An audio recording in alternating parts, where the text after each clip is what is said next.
The Top Fuel Racing Series DW12 League is on the air, live from Michigan.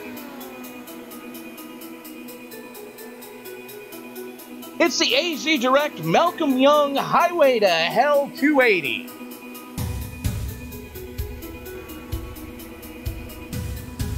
This broadcast being brought to you in part by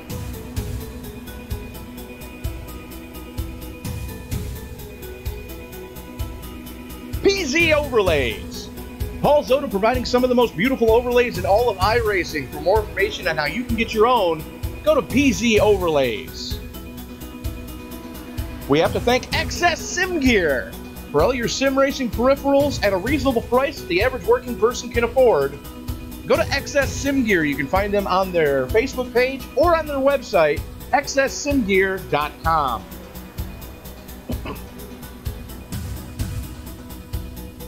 We also need to thank Prestige Vapory.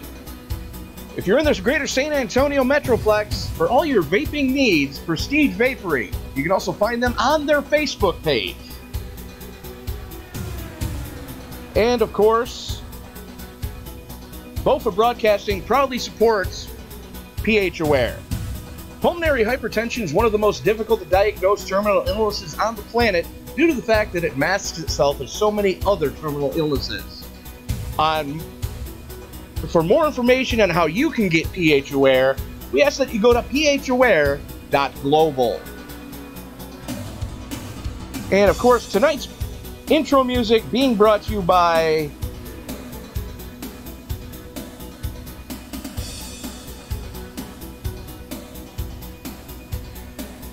TDA Motorsports.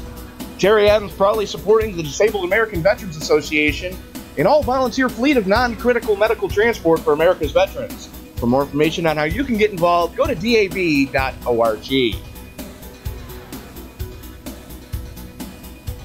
Tony Trapasso up in the booth with you tonight, joined with me by my new partner in crime, the man who has more miles backwards than most drivers on the track have going forward, Mr. Byron Rodney. Byron, how the hell are you? Oh, Tony, glad to be here. Doing really good. Glad to be here with the Top Fuel League again. I raced with them on Sunday during the special ALS, and I need to tell you that they are one talented set of drivers. Very much so. And if I could have you move your mic just a little bit closer to your face, that would be awesome. But, I'm picking that up right now. Sorry about that. Had to relocate the mic. Qualifying underway right now as, these kids are picking it up and laying it down. Currently sitting atop the leaderboard is going to be Chase Hudson, Mac Burkhart sitting second, Rick Raven third, Keith Mayato, the only Ford in the field, currently sitting fourth, Jeff Hollingsworth rounding out your top five. Ronnie Osmer on track right now. And he jumps up to second quick on a flyer. And it's going to be two and done for him. Tyler Vickery on his first lap goes 16th quick.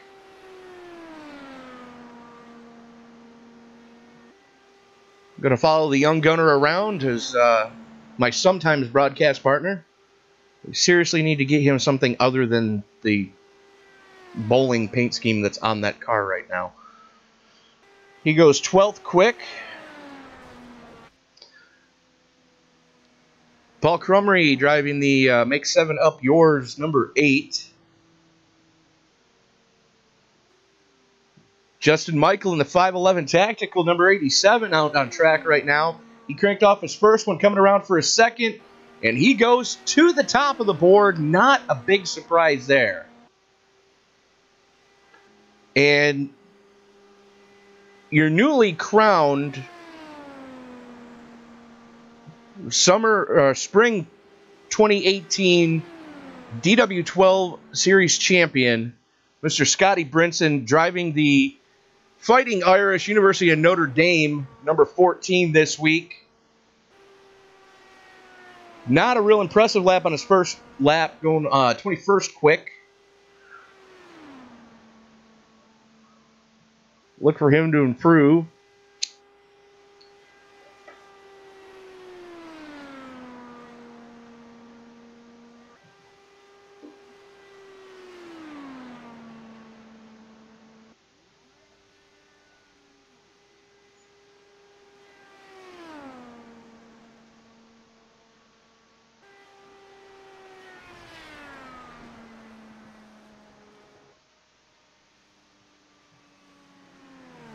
And Scott goes third quick.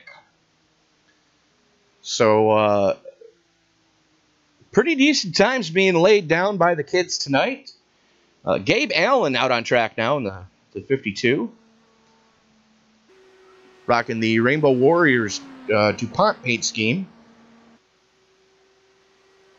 You know, taking a look at the qualifying times here, you could probably take a blanket and just throw it right over the top 16, all within 1/10 of a second of each other. True story. As if you take a look at the split between Chase Hudson sitting in second and Keith Mayato in seventh. So between Hudson and Brinson is 1/1000th of a second. Between Brinson and Osmer, 3/1000ths. From Osmer to Burkhart, 3/1000ths. From Burkhart to Raven, 9/1000ths. And back to Mayato is another 14/1000ths. And that just goes to show you what I was talking about earlier. The talent that is behind the wheel in this league is incredible. Absolutely. And we are, of course, at the house that Penske built, one of the most beautiful, in my opinion anyways, one of the most beautiful ovals in the country. The Irish Hills of Michigan, just a beautiful facility. And the last qualifier, 24 cars going to be taking time tonight. Just James McDavid rocking the Lowe's paint scheme, something we haven't seen yet this year.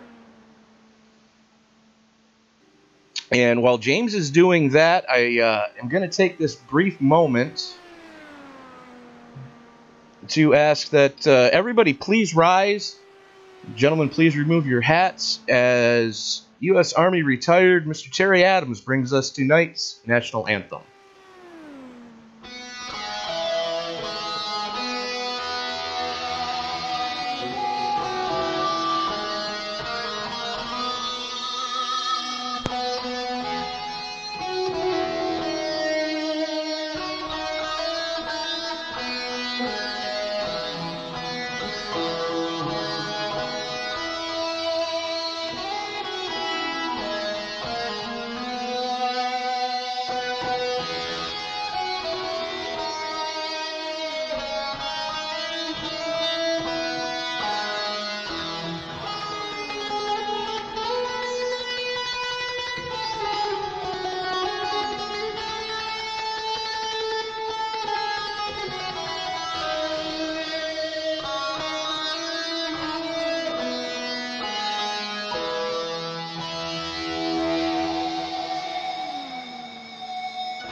Let's try that again. It helps if I turn my mic on, doesn't it? Starting up on the pole is going to be Justin Michael. He's with Chase Hudson. Second row is going to see Scotty Brinson and Ronnie Osmer. Row number 3 is going to go to Matt Burkhart and Rick Raven. Keith Mayato and Damon Martinez make up row number 4. And row 5 going to Jeff Hollingsworth and Doug Kennedy. Byron?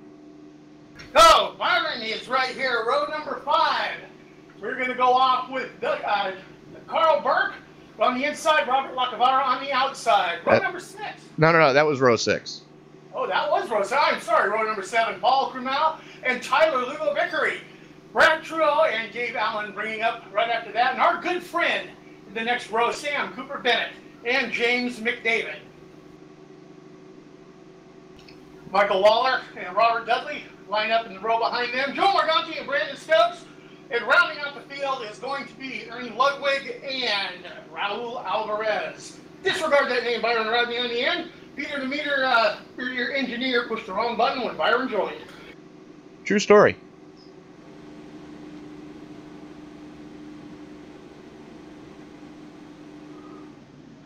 So field's starting to roll off right now.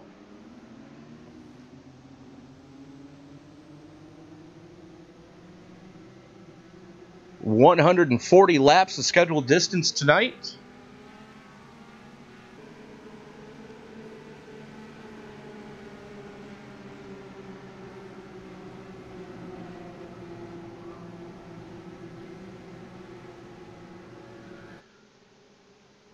So, a lot of the normal hitters that you see week in and week out here.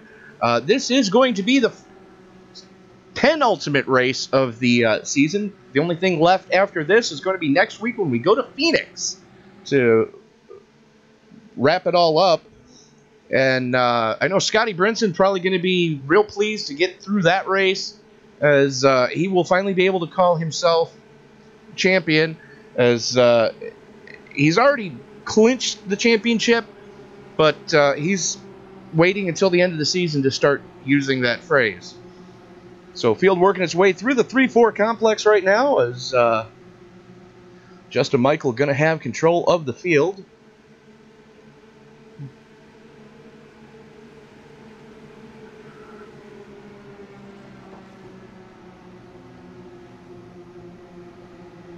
Pace car getting ready to make that hard left turn. There it goes. Michaels has control of the field. And he wastes no time pulling the trigger. And the field immediately getting strung out. I would assume that they are probably going to reel him in by the time they get to the back straightaway. As Rick Raven, a little bit asleep at the switch. Scotty Brinson starting to put some distance on him. Raven's still in the draft. And here we go. Hudson getting a push from Osmer as they go down the 3M back straightaway. Hudson with a little bit of an advantage. Here comes Michael back on the inside. He's going to have the preferred line this early in the race. Hudson with a nose out front. 5/1000ths of a second, Chase Hudson at the line. That is a very, very minimal amount of time. Running this race like I did last Sunday, I learned in these cars, you need to be in the corners where the car in front of you is not, to catch the traction and get that draft and run around them. And Byron, I don't mean to say this evilly, but your mic sounds like you are about 5 feet away from it. Is that running any better now? No. Yellow flag's out. Bob Lacavara and looks like Robert Dudley going on a Mr. Toad's Wild Ride. Let's go to the replay of that one. Here you see Dudley just arrow push up into the wall, comes back down, holds it back up there, and blap, snap, see ya, bye. Catches a seam in the safer barrier, and around she goes. Luckily, that one did not end up as a breakdancer. Not how he wanted to start his night, having to burn the fast repair this early.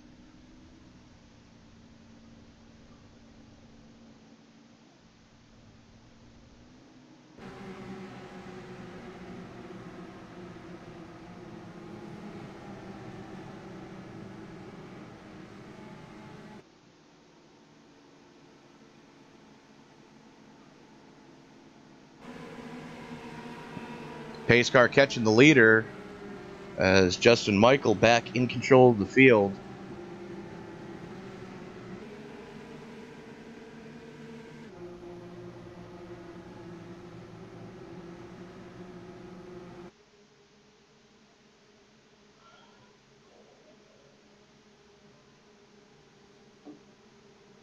Bear with me, folks. I've got to change something here.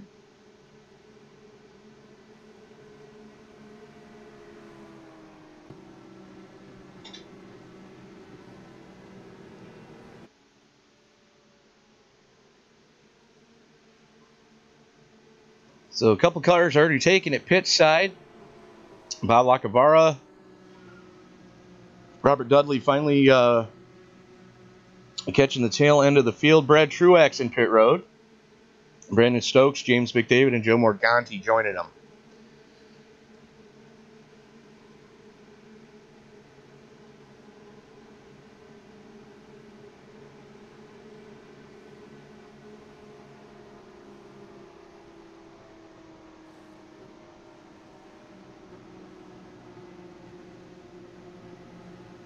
Ladies and gentlemen, and Tony in the booth, I'm going to apologize. I just now found my audio issues from last week and this week.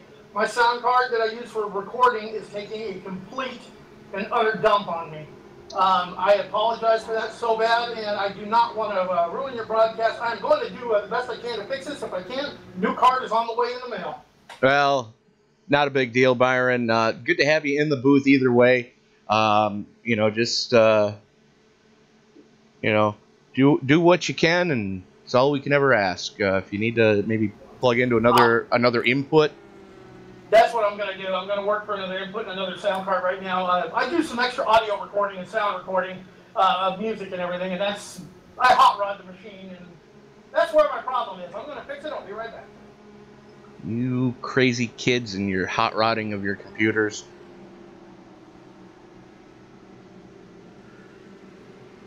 So, anywho,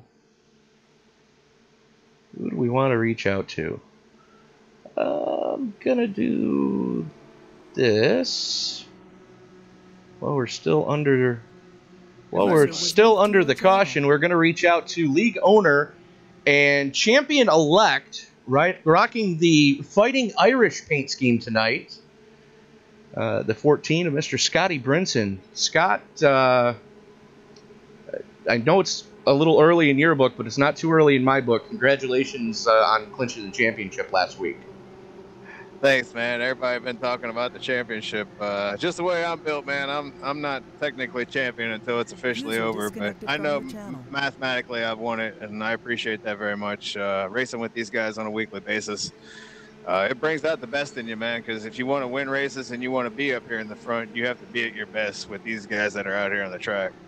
Absolutely. Some of the best open-wheel drivers around in iRacing show up week in and week out here in the Top Fuel Racing League, or Racing Series DW12 League, which, correct me if I'm wrong, but it is changing from DW12s next season to IR18s. Did I hear that right? Yes, sir. Yes, sir. This race, and then we got one more on July 11th, and then we won't be using the DW12 no more. The reason why we had stuck with it as long as we had is we were already 6 or 7 races deep into our season with this car when the IR18 came out. So we elected to finish the season. And then come season number 7, we'll be moving permanently over to the IR18 for season races. All right. Fair enough. I'll put you back in your team speak. Thanks for joining us, and best of luck tonight, Scott. Rated R, right? Yeah, before you move me, if there's a lot of cautions, I apologize. It wasn't supposed to be a pack race, but it looks like it's going to be a lot of pack racing tonight. Well, that's to be expected when you go to the house that Penske built. It's such a beautiful facility that you can get away with doing crazy, crazy stuff here tonight. Well, hopefully we don't all kill each other.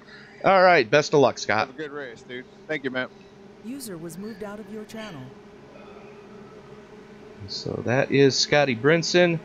Justin Michael's going to have control of the field. Chase Hudson, Ronnie Osmer, Rick Raven, Scott Brinson, and Matt Burkhart rounding out your top 6.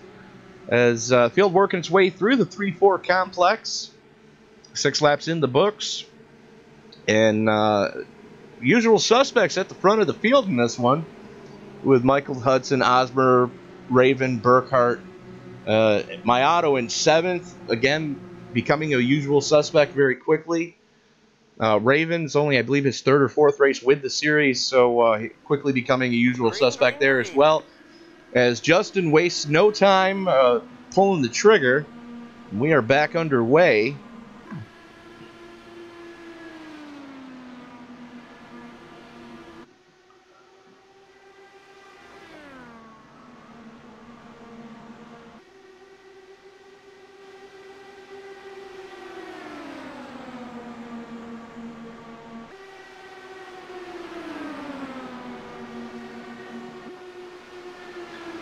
As Osmer looking to the inside as they go into the tri-oval, using the apron.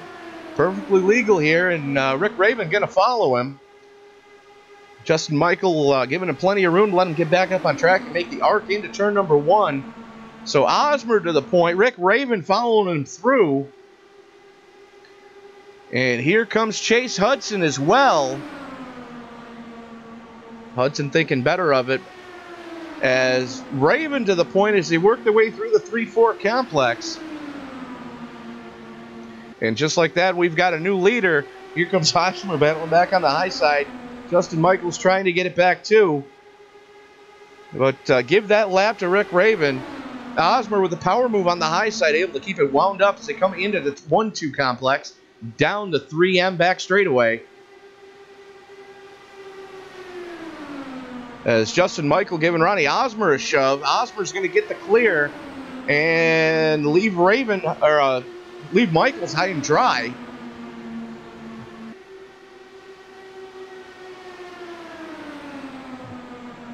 So give that lap to Osmer. So Osmer, your third leader so far.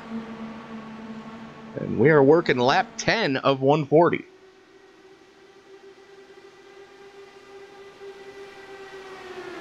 Osmer, Michael, Raven, Hudson, Brinson, your top 5. Throw a blanket over them and don't count out Keith Maiato.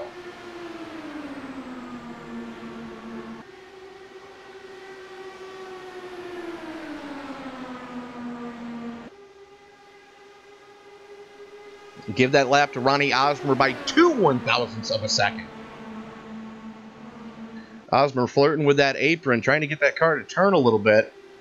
User joined your A little bit of a tight setup tonight as they're 3 wide down to 3M back straightaway. And Byron Rodney joining us back in the booth tonight. Byron, how the heck are you? Well, I'm hoping this sounds a lot better. It would if you didn't have the sound of the race coming through your microphone as well. I can fix that. So Raven back to the point. Justin Michaels second, Osmer third, Chase Hudson stalking him. Just biding his time in that NVIDIA number 7.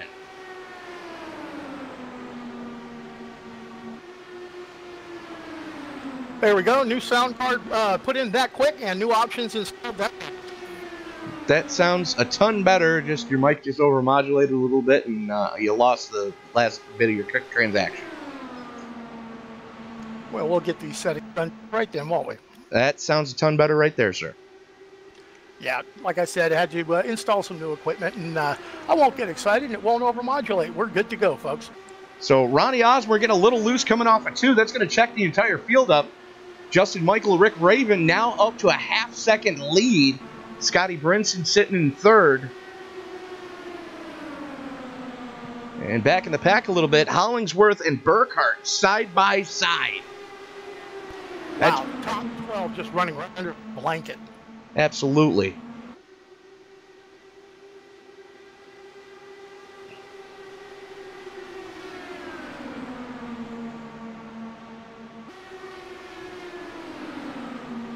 Paul Crumry working to the inside of Ronnie Osmer as Hudson gets by Brinson. And they are still side by side for the lead. Raven by 5 1/1000ths of a second at the line on that one. These guys are racing lap 15 like it was the final lap of this race. A lot of give and a lot of take going on out there, still being highly competitive in this racing. I'm amazed with what I see in this league week in and week out. Well, that's one of the beautiful parts about this league is that these guys can run this hard, this close together, at these kind of speeds, and not kill somebody every lap. That's called familiarity, and that's what makes iRacing so much an enjoyable event for everyone. Once you get to know the guys and understand how they drive and the lines that they run, you can get out there and go 2 and 3 wide and be competitive without wadding up the field. Absolutely. You also have to chalk it up to the amount of talent that is in the Top Fuel Racing Series. I can attest to that firsthand. I raced Sunday with these gentlemen, and I pretty much just rode the back of the field, and it's just totally amazed at how well that they were able to run with each other. And I learned that these cars are a lot more difficult to control than the ones with a lid on the top of them. Well, the thing is, you were in the IR-18 on Sunday. This car, in particular, the DW12, as Chase Hudson finally pulls the trigger and bombs it into turn number 3, then washes up the track and lifts off the throttle to stay off of Justin Michael. He's going to lose at least... Now he's going to lose a lot of spots there. But the IR-18, it's a little bit... how should I put it? The difference is the IR-18 is more of a speedway-friendly car, whereas the DW12 is more of a downforce-friendly car. There is a ton of underbody ground effects that are in these cars, so they really suck down to the track. Whereas the IR-18 it's a little more how did Sage Karam put it? It's a little more tail happy, which iRacing, according to the guys that have driven the real thing and have driven it in the sim, it's very, very similar. As Scotty Brinson to the point right now as they work their way down to the 3M back straightaway. I have watched three wide into 3. I've watched that lead change hands at least 2 or 3 times during that one lap alone. Oh, absolutely. And that's what you've got to love about this league, is the fact that, you know, these guys can run, and Scotty Brinson at the line 15 one-thousandths of a second.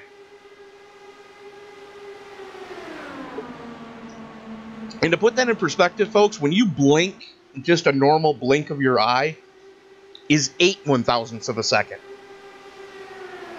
Let that sink in.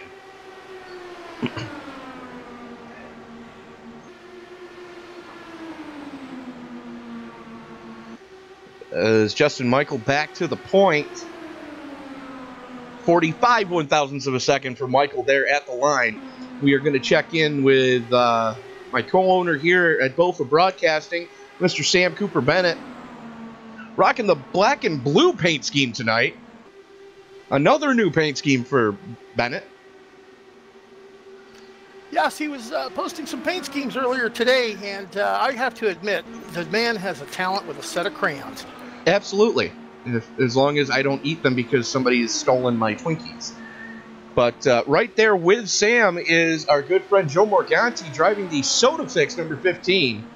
Again, if you're in the greater San Antonio Metroplex and you're looking for some fun drink options, definitely go to SodaFix. It's the old-fashioned soda fountain, Byron, I dare say, when our parents were kids. You know, back in the 50s when, you know, you could go to the soda fountain and say, you know, hey, give me this and this. And they'd put, like, cherry and vanilla in the soda and mix it for you right there. So I have checked out some of his products, and I am going to very soon be a very proud customer of his. Very much so. So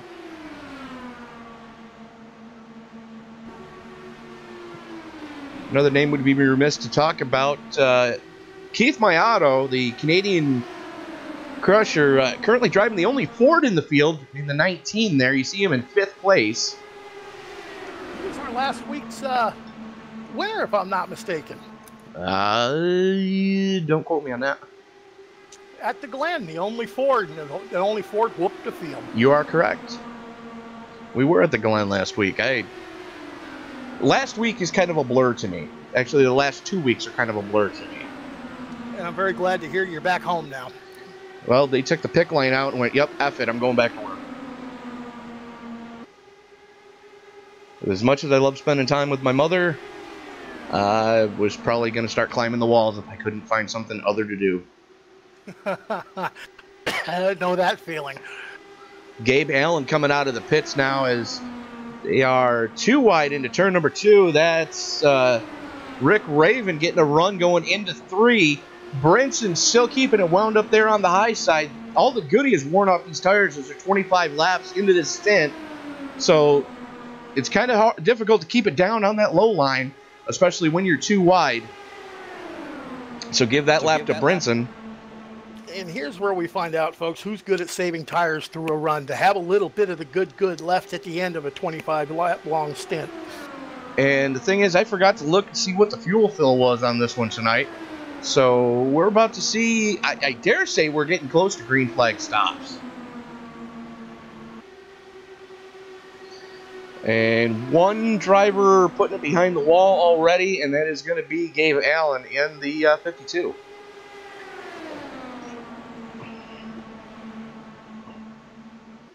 You know, as I look back through the field on this run here, I noticed that one of our front runners from early on, Rodney Osmer, he's fallen back to 14th position. I can't help but wonder if he took a little damage. He's just riding it out until his pit stop. Well, let me see if I can get a view of the right side of Ronnie's car and see if that's got any tweakage to it. Yeah, you can see it there. He has had a excursion into the safer barrier, as the shark fin on the right side of that car has a little bit of a tweak to it.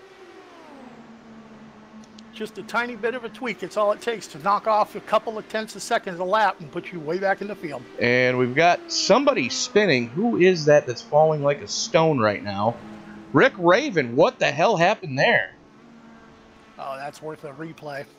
Let's go take a look as we stay under green. Oh, wow. Let's back that up a little bit more here. So he had the lead going into the 1-2 complex. It's Raven in the 17. And just the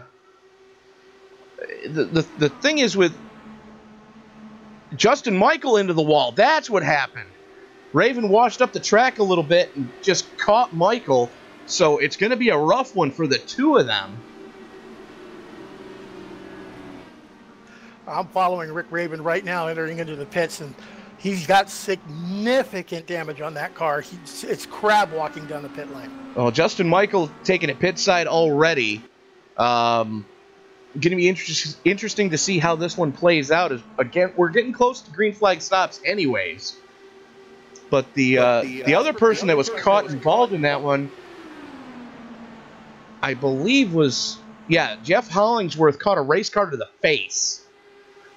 And you can see just a little bit of damage on the number 97. So, going to be interesting to see how that one plays out, as that front wing definitely is not sitting the way that it should. Meanwhile, back up in front, Damon Martinez getting a run on Scotty Brinson. Now, Martinez is not a name that we've spoken a lot of this season, but he's starting to come on as of late. I believe this is his third race with the league. Don't quote me on that, and I'm sorry if I screwed that up, guys. But, good to see Damon taken to the point as they work their way through the 1-2 complex. You're listening into the driver chatter as they go on during the race. Something I'm going to take a little investigation into. Let me take a run to the pits, and I'll be back to report shortly. Okay. That's Paul Crumry taking it pit side. Brinson back to the point. Martinez, Hudson, Mayato, Burkhart running out your top 5. Throw a blanket over your top 4, though. Burkhart, a second and a half off the number 19 of Mayato. You can't even see him in the shot. That's how far back he is. As Martinez has the lead as they go into the turn 3 complex. Not necessarily the preferred line. If you keep it wound up, though, this is going to be a drag race as they come off of 4. Brinson with the advantage. Martinez was protecting that low line, but when all the goodies worn off the tires, you got to let that car run. You try to pinch it down, all you're going to do is slow it down. Chase Hudson still right there, stalking Brinson.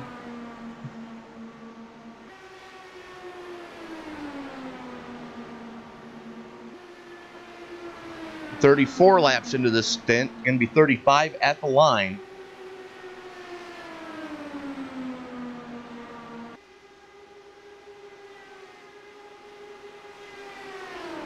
And Hudson to the point as they go into turn number 1.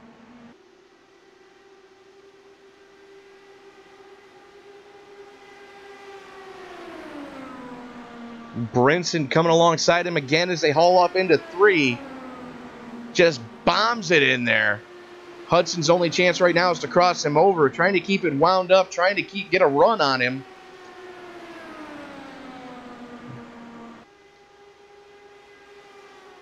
Using the draft, pulls up in front of Brinson, trying to give him some arrow push to slow him down.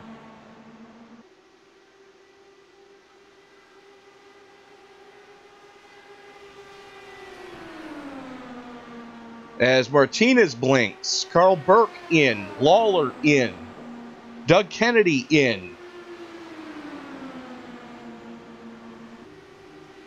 So we're starting to see those green flag stops happen.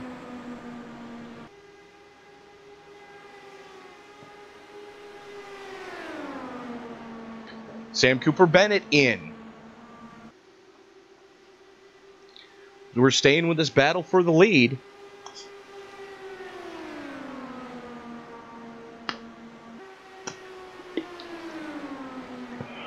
And Mayato, again, just silently stalking. So Hudson in. Brinson in. Burkhart in. Hollingsworth in. Vickery in. Mayato stays out. Joe Morganti stays out.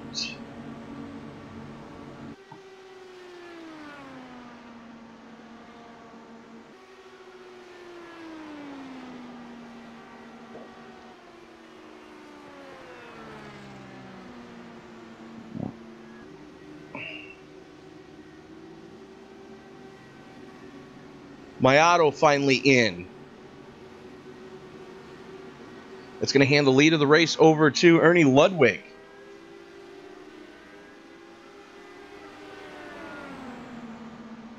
Brad Truex stays out. James McDavid, Bob Lacavara. Mayato into his stall. Dudley into his stall. Morganti is in.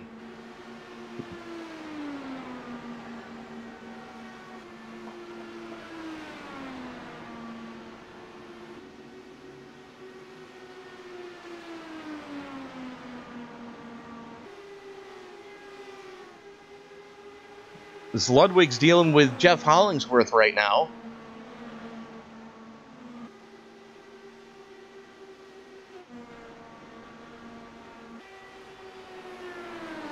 And there's Justin Michael and Chase Hudson still running nose to tail.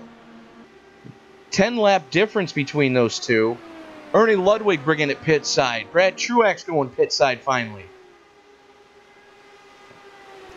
Well, I'm back, Tony, and I went to go check something out and listen in on driver chatter. When there is an incident on the track, I am in total amazement of the professionalism that's given back and forth between until other people have taken a look.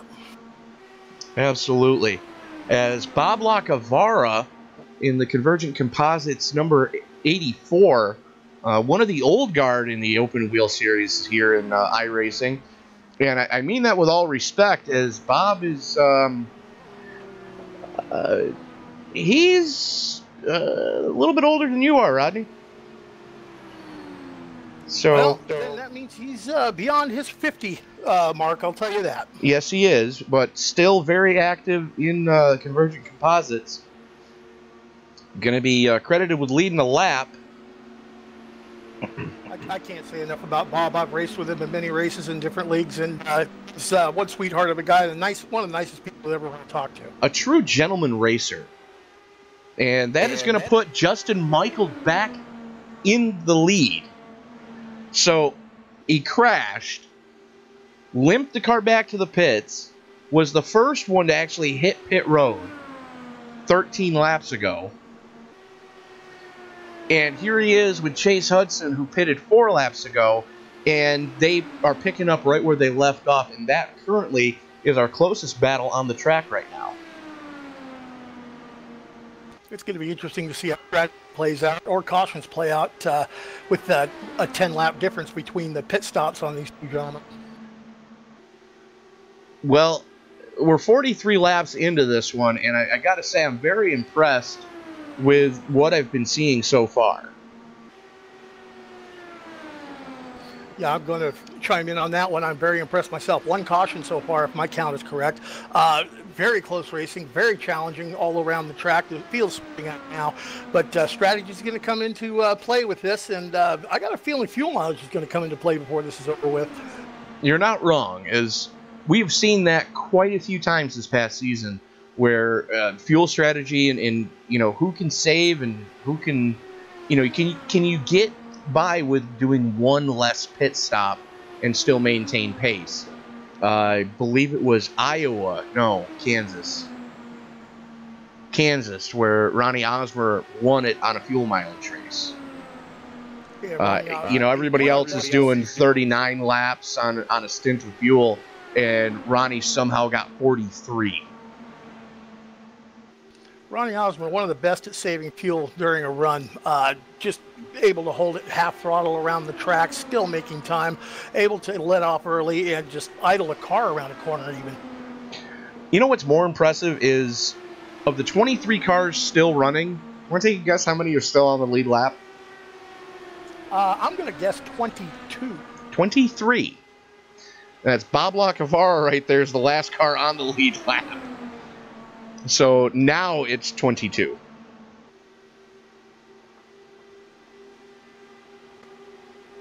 It's just amazing racing at this track. It is amazing racing with these cars in this league.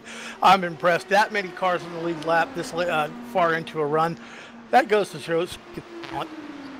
And Sam Cooper Bennett having problems. What happened to Sam? Oh. Let's watch that one again.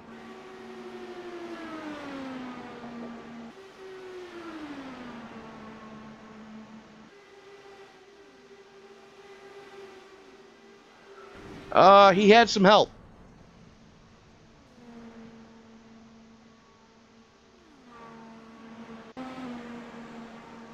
And that would be the 16 of Brandon Stokes.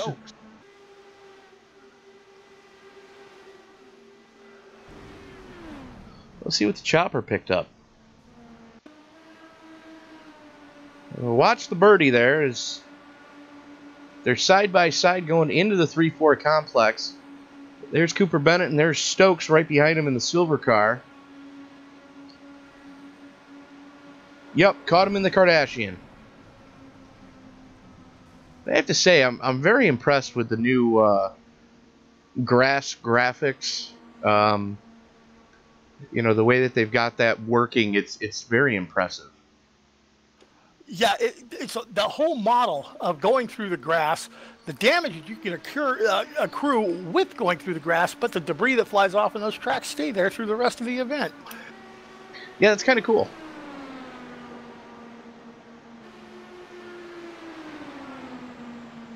What I'm wondering is, if you had a session where you did a makeshift rallycross course and did your best to try to make sure everybody ran through the same tracks and then changed up the course midway through so that you're crossing those tracks, would they act like whip-de-doos? You have just given me my next idea for the next fun run that Marligue is going to take place in, or compete in. Oh, I've got a ton of ideas that I could run by you, kid. We went car bowling at Talladega. We've done rallycross where it wasn't the first person over the finish line. It was whoever had the most incidents won. Yep, been there, done that. I tell you what, when you get a league, you get a bunch of guys in a league like this that have, the competitive juices flowing. That's why we're all here. We want to win. We want to be the first car over the line, and it can create a stress level, and it can create some run some frictions and personalities the wrong way. Having a fun run every now and then where you can just laugh at the results kind of tends to bring the guys a little closer and diffuse a lot of those bad frictions and personality conflicts. Well, back when I was running with a league that is on hiatus right now, there was a league I ran with called Roadkill Racing Series. And every Friday night, they would do a thing called Crash Car, where it was 30 minutes of practice and then a 30-minute rolling demolition derby, unlimited fast repairs, clear your own black flags, and most incident points won. And that was every Friday night. And I used to look forward to that. Unfortunately, life got in the way, and apparently I wasn't the only one who life got in the way of, and the car count started to dwindle a little bit, and they went, yeah, you know what? It's not really worth putting on an event for only 5 of us anymore. But I would love it if Miss Layla Wilson, our sister from another mister who has joined us in the booth in the past, I would love it if they would start that back up again, and if we could get the car counts, it would be amazing. That sounds like fun. And it sounds like you're going to have to participate with us the next time we go car bowling at Talladega. I participated last time. The last one? Yeah. I didn't see you in there. The last one, I hosted it. We did 2 of them. One with the current Monster Energy Cup cars, and the other one we used the Gen 5 with the restrictor plate turned off. My apologies. I do remember that. I could not make that one. I'm thinking of the time before. Yeah, 250 miles an hour headlong into another car doing 220 miles an hour. Yes. I also must say, doing the Rallycross maximum incidence wins, it was a lot of fun. We found that the Ford Fiesta will launch the Volkswagen quite a ways over the stands, over the haulers, out into the parking lot. Well, you didn't get very creative then, because what you need to do is you need to do it with the Ford Fiesta, all 3 Rallycross cars. Then you need to add the street stock and either the Jetta or the Jetta or the Kia. Those would be the 2 cars I would add. Well, we added a wrinkle to it. I believe Tyler Vickery joined us in there for that run, and he was in a Lotus 49. That got underneath the cars and would really launch them. Yes, and if you can keep that car straight on the dirt, it's very fun. But yeah, there's a whole slew of ways you can have that play out. We did one that we called the $1 Million Crash Car, where it was all of the GT3s and both prototypes. Nice. Yeah, so the HPD and at the time we didn't have the Vet, and it was so there was the 4 GT3 cars and then the HPD and the Riley. So we called it the $1 Million Crash Car because basically it was $1 million worth of race cars on the track. Oh, just throw in a McLaren or 2 and you just got a couple of million. You're not wrong.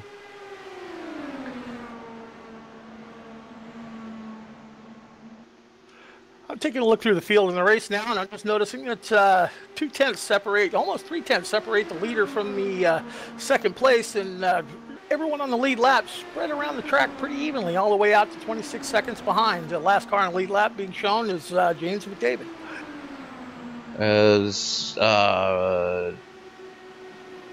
Yes, Rick Raven just went a lap down. As we're watching the battle for third right now between Damon Martinez and Scotty Brinson. Martinez giving Brinson all he can handle right now. And Matt Burkhart back there in 5th, silently stalking those guys. And this is turning into a real fun-looking battle. As they are already between 20 and 30 laps into their stints. So this is very impressive. You know, the fact that these guys have only had 1 caution. Yes, I know I just jinxed them, so get your hate mail coming, folks. That's P.O. Box 8675309, Syracuse, New York. Send it in care of Jenny.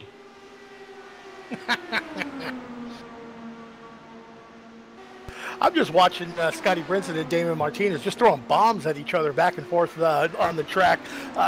The in and the out, the over and the under, the wash, the crossover move. This is a clinic in oval track racing. Absolutely, no quarter asked for, no quarter given. As You know, these guys just side by side for the last, I've had them on the camera for at least 5 laps so far. And again, Matt Burkhardt right there stalking, just waiting to see what's going to happen with these two. Close enough to be in the draft, but yet just far enough back that should something go horribly wrong, they can catch him as Justin Michaels going pit side.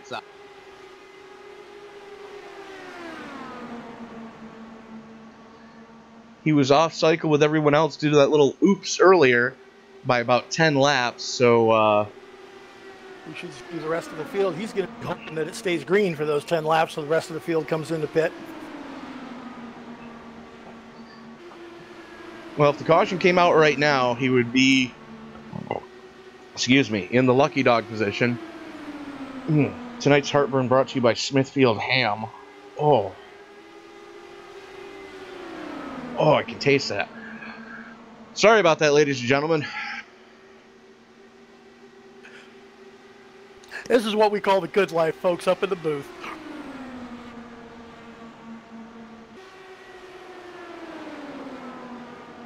Rick Raven going pit side now as well.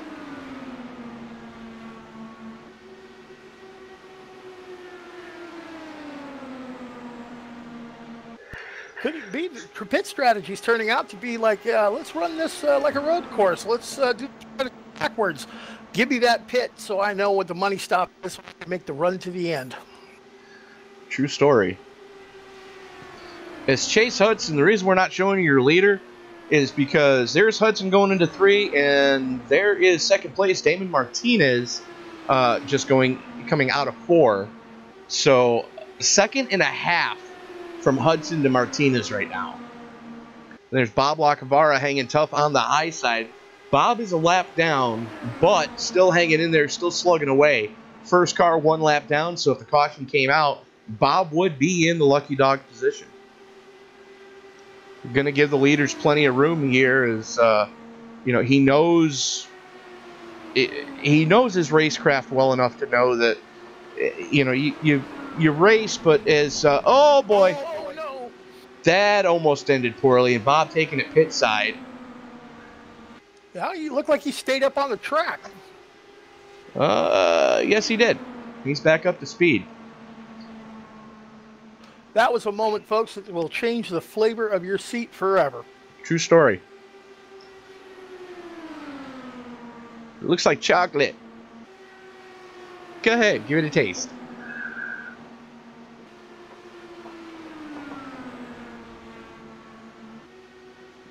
So Chase Hudson's still showing the way, 2 seconds to the good now over Martinez and Brinson. And they are steadily pulling away from Matt Burkhardt. Still side by side, these guys. Just slugging it away. So Martinez 32 laps into his stint. Brinson 30 laps into his stint. And, these guys are just not giving an inch. And it looks like Martinez is going pit side this time, 32 laps in.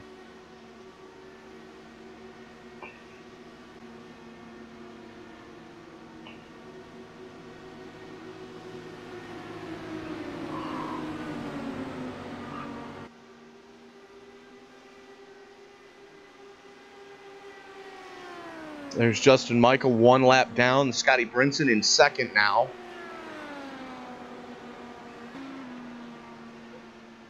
Has Chase Hudson made his pit stop yet? He has not. He's 32 laps now into his stint. Started second, has led the last 10 laps.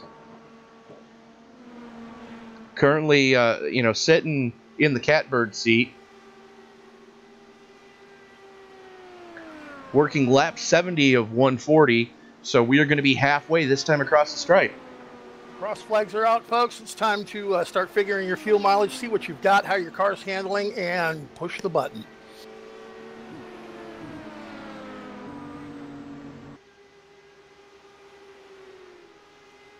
Doug Kennedy pit side. Scotty Brinson brings it in.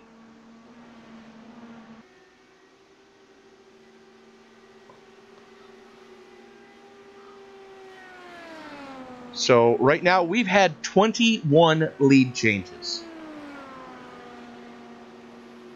21 lead changes in 71 laps. Do the math, folks. We have a new leader every 2 laps. That's insane. Currently 78 degrees, 48% relative humidity. Winds out of the northwest at 2 miles an hour. So going off of Lake Superior, current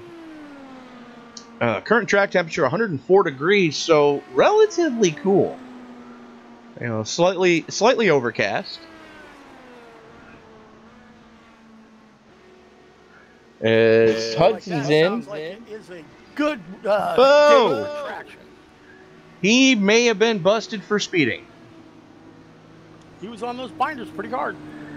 The question is, did he get it woed down in time? Let's find out. Watch the birdie. If we see him come around the second time in that pits, back into the pits, we'll know. No, because he was speeding in. They'd hold him in his stall. Busted for speeding. That's gotta hurt. It's gonna. As he's dropping like a stone right now. Busted for speeding entering. I believe that's a 15-second penalty, isn't it? I believe, yeah. That's what it looks like. So what would have... Seconds is an eternity when you're sitting or serving out and losing positions. Very much so. What would have been a 9-second stop just turned into a 24.5-second stop. Let's see where he cycles back out into the field here. Whoa, we got cars back in a wreck when they're coming on the track. And that was Carl Burke coming out on the losing end of that exchange. So Burke was up to speed as you had 3 cars coming out on track. One of them was jeepers. That was our former leader that was served out that penalty, just jumped up and track ahead of everybody. As soon as he cleared the exit cone, he just no-looked it. Unfortunately for the 2 or 3 cars coming up lickety-split behind him, that was a nowhere to go, nothing to do. I'm on the binders. Hold on, it's going to hurt. And it's one of those situations where you kind of got to be glad that we don't have in-game chatter up right now, because I can guarantee you there's probably being some words exchanged. I have the in-game chatter up, and I'm not going to argue that point. As we're watching the battle for second right now, Brinson and Martinez picked right up where they left off.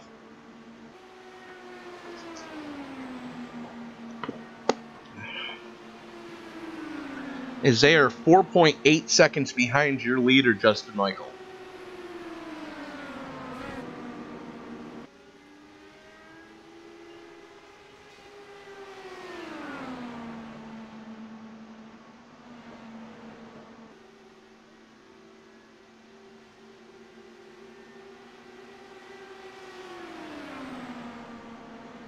And after the penalty and the near miss for Chase Hudson, he's come out and cycled. Looks like back in, he's in the top 10, but he's a good 15 seconds behind the lead.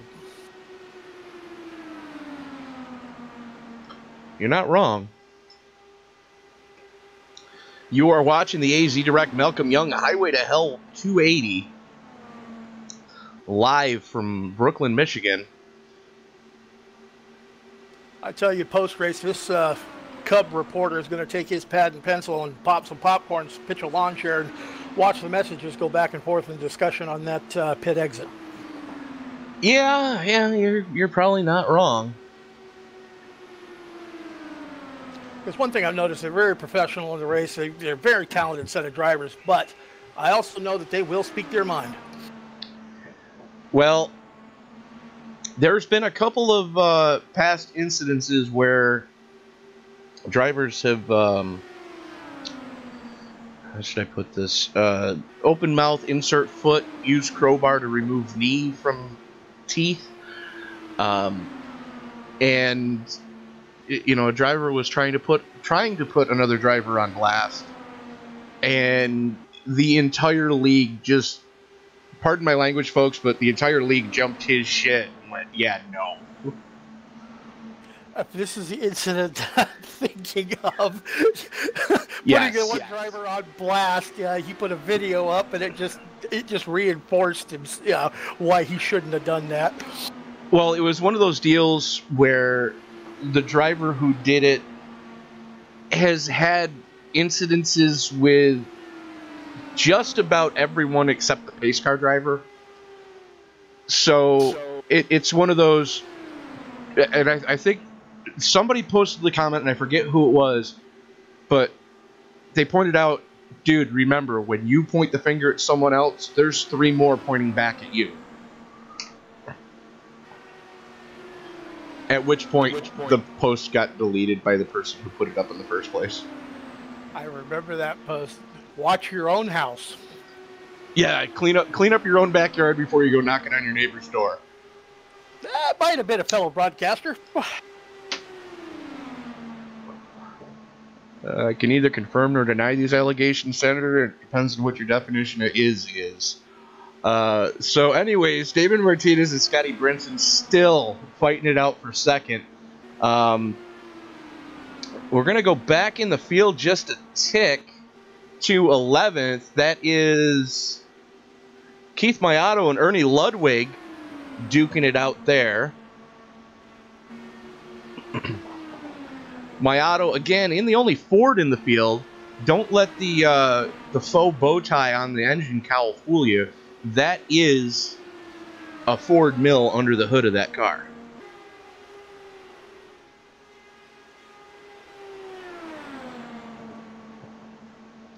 Ludwig tries to keep it wound up on the high side. Mayato going to have the run. Ludwig going to jump in behind him and get the pull down the 3M back straightaway here at the house that Penske built.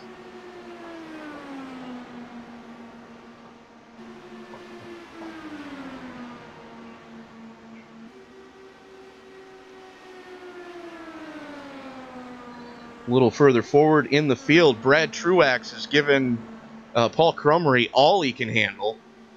That's Truax in the Delphi car, Crumry in the Make 7 Up Yours, number 8.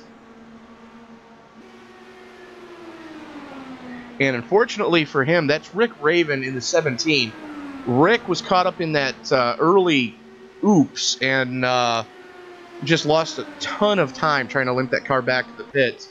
Currently sitting 1 lap down. So he's going to need 2 cautions to get that car back on the lead lap. As Ronnie Osmer is just now getting to the point where he needs to make a green flag pit stop. 32 laps into his stint right now. So he would be one of the first to go 3 stops. Currently sitting in 5th. 2 seconds behind Burkhart and a second and a half to the good over Hollingsworth in 6th.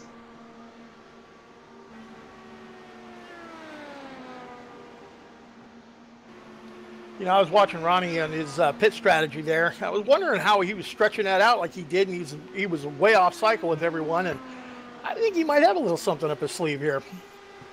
Well, never count out the young gunner. For only being 18 years old, that young man has a ton of racecraft. And when I say racecraft, I don't mean that he can just drive a car. He knows how to race, where he knows where the car needs to be, what he needs to do as a driver, and he can give you a ton of feedback if you're crewing for him. As there's Crumry and Hudson going at it now. That is your battle for 8th. And Hudson's been having problems since that whole spiel happened with getting busted for speeding. But Truex has gotten by. Truex currently sitting in 6th. Hudson in 7th. Crumry in 8th. Hudson has been driving a lot more aggressive since that penalty that he incurred. I've seen him making some moves on the track he hasn't made prior to that. A true story. As Ronnie Osmer pit side.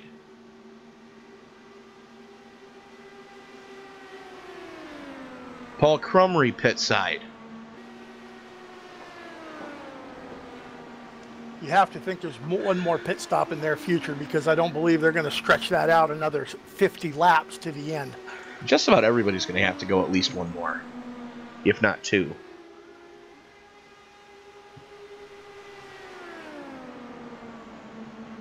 I'm sitting here doing the math in my head, and I was thinking about it. They're running about 30 to 35 laps on a tank on the in this race, and so that means Brinson, Burkhart, Hollingsworth, Truex, Hudson, and Mayato, of your top 10 anyways, could mathematically make it on one more stop,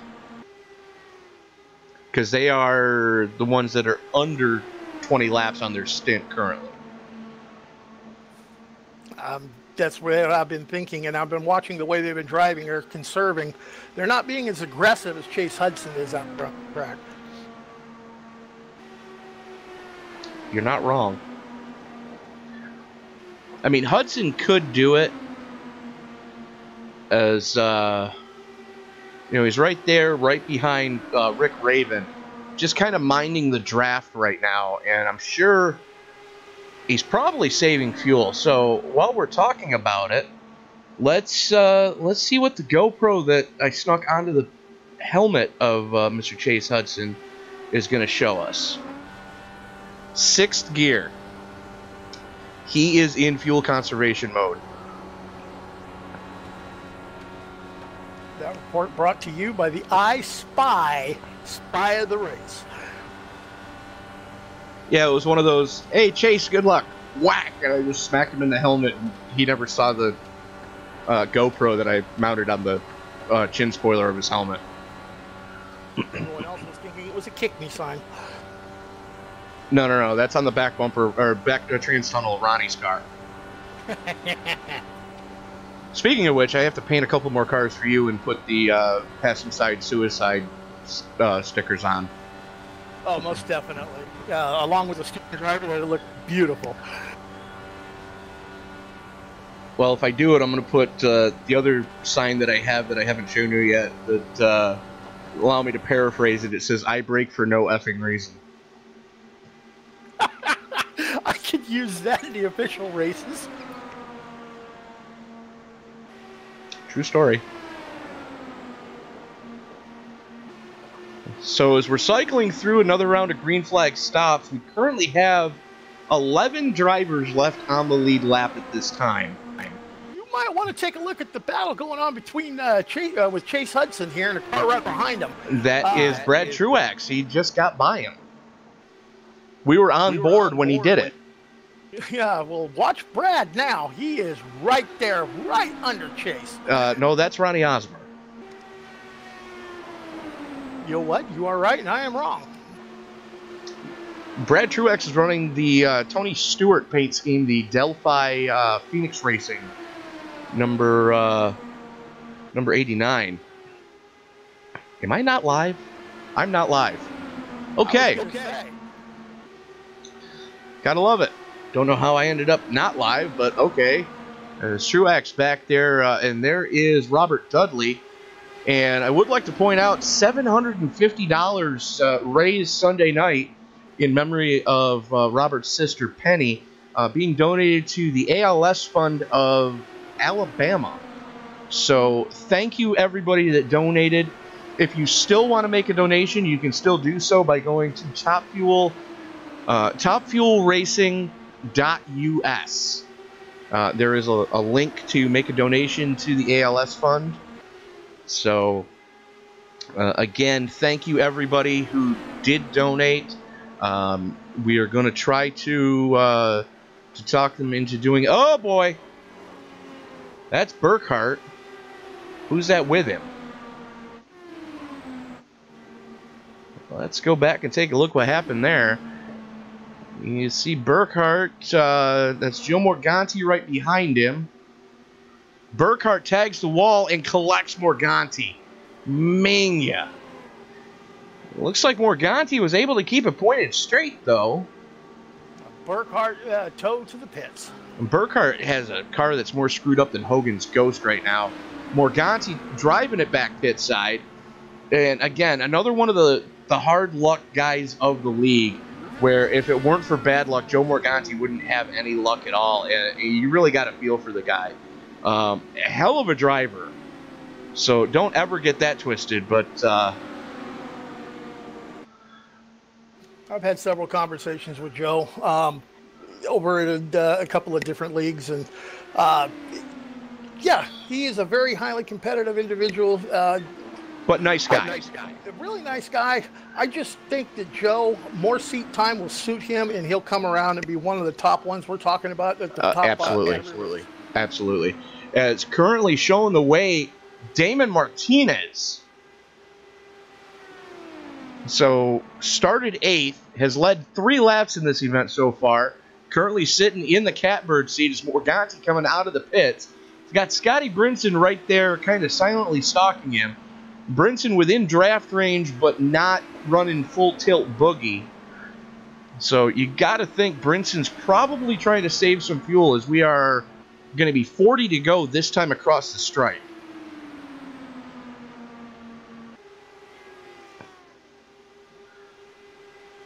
So if Morganti can get 5 more laps out of this tank, he can make it from here.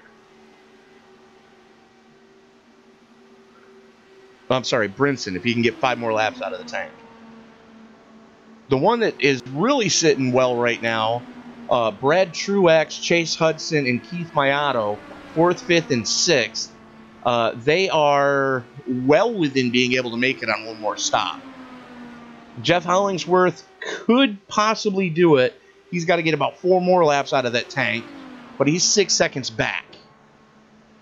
So something to be mindful of there.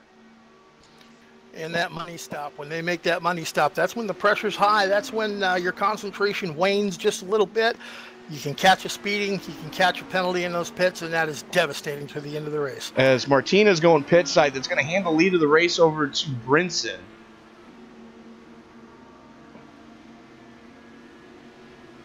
Martinez is confident he can make 40 laps on a tank of fuel, so this may be the money stop for him.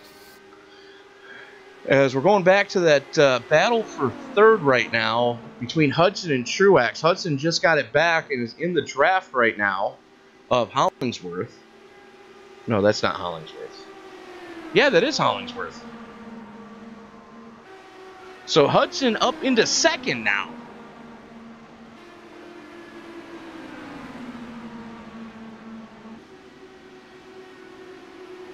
But still needs to make one more stop.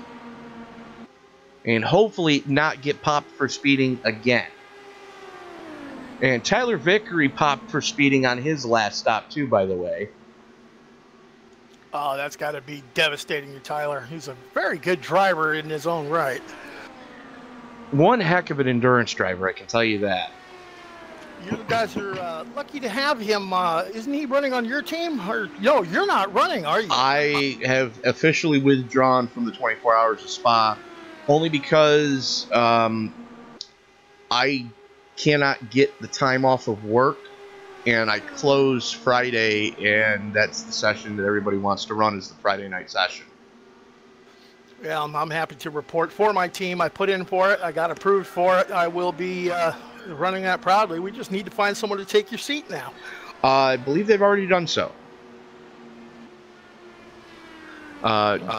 John Napier should be back by then, so the driver of the XS Sim Gear, normally driver of the XS Sim Gear 99, will be taking my spot.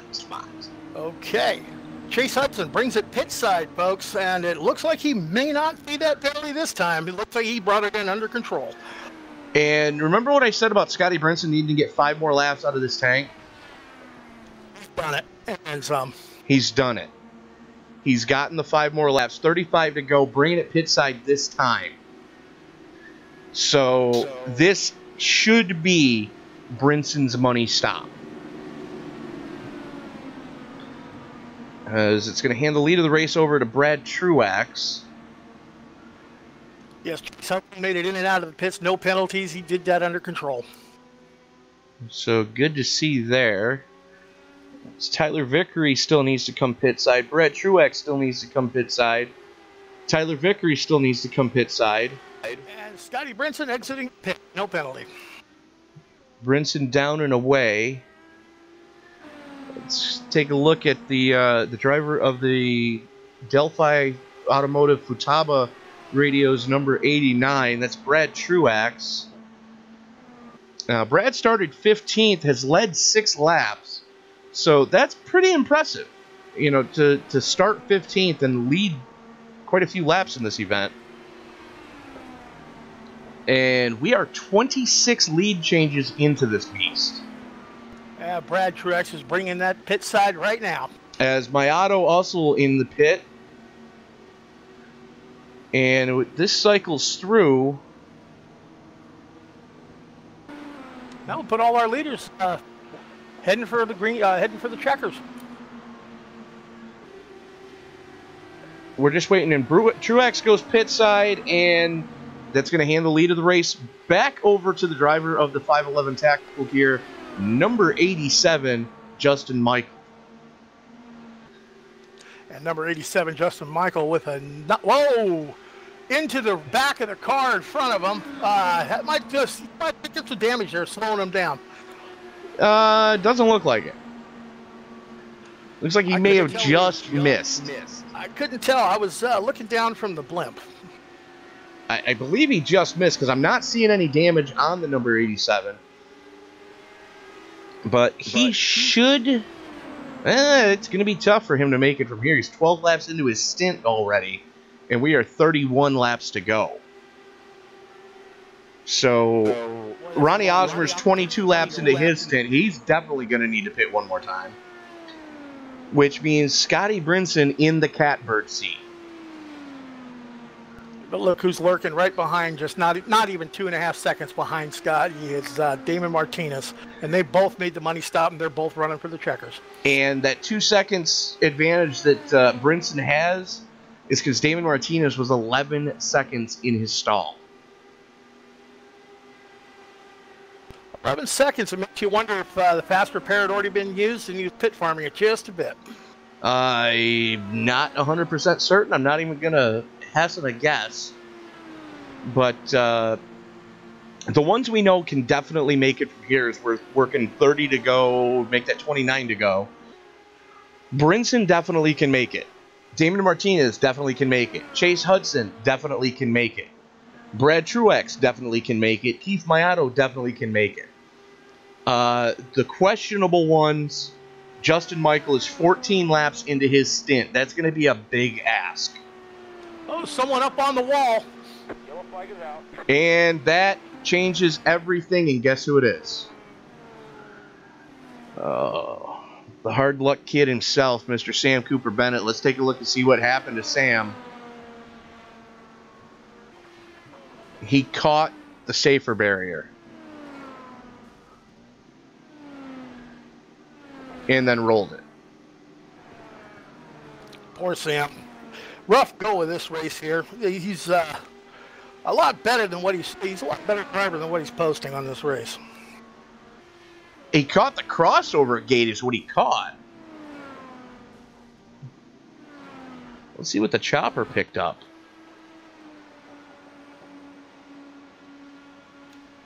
He needs to save that replay because that was an epic replay.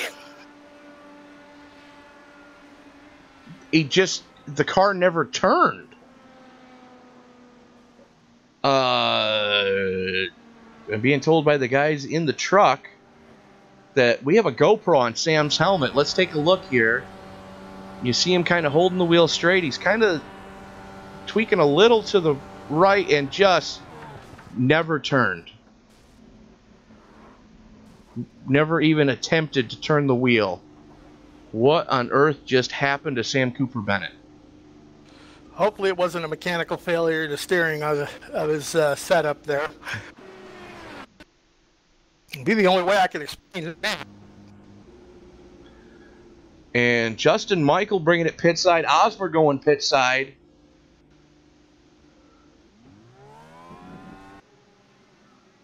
Mike Lawler stays out. Everybody else goes pit side. This is going to be an interesting restart and run to the checkers. Very much so, as Truex wins the battle off pit road. No, I'm sorry, Truex stayed out. Lawler and Truex both just stayed out. Justin Michael winning the battle off pit road in third. Then Damon Martinez, Scott Brinson, Ronnie Osborne, Chase Hudson, Tyler Vickery, Jeff Hollingsworth, and Keith Mayato.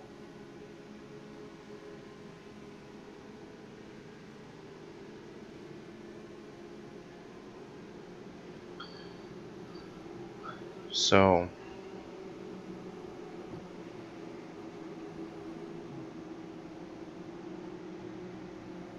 I'm almost at the infield care center and see if I can catch Mr.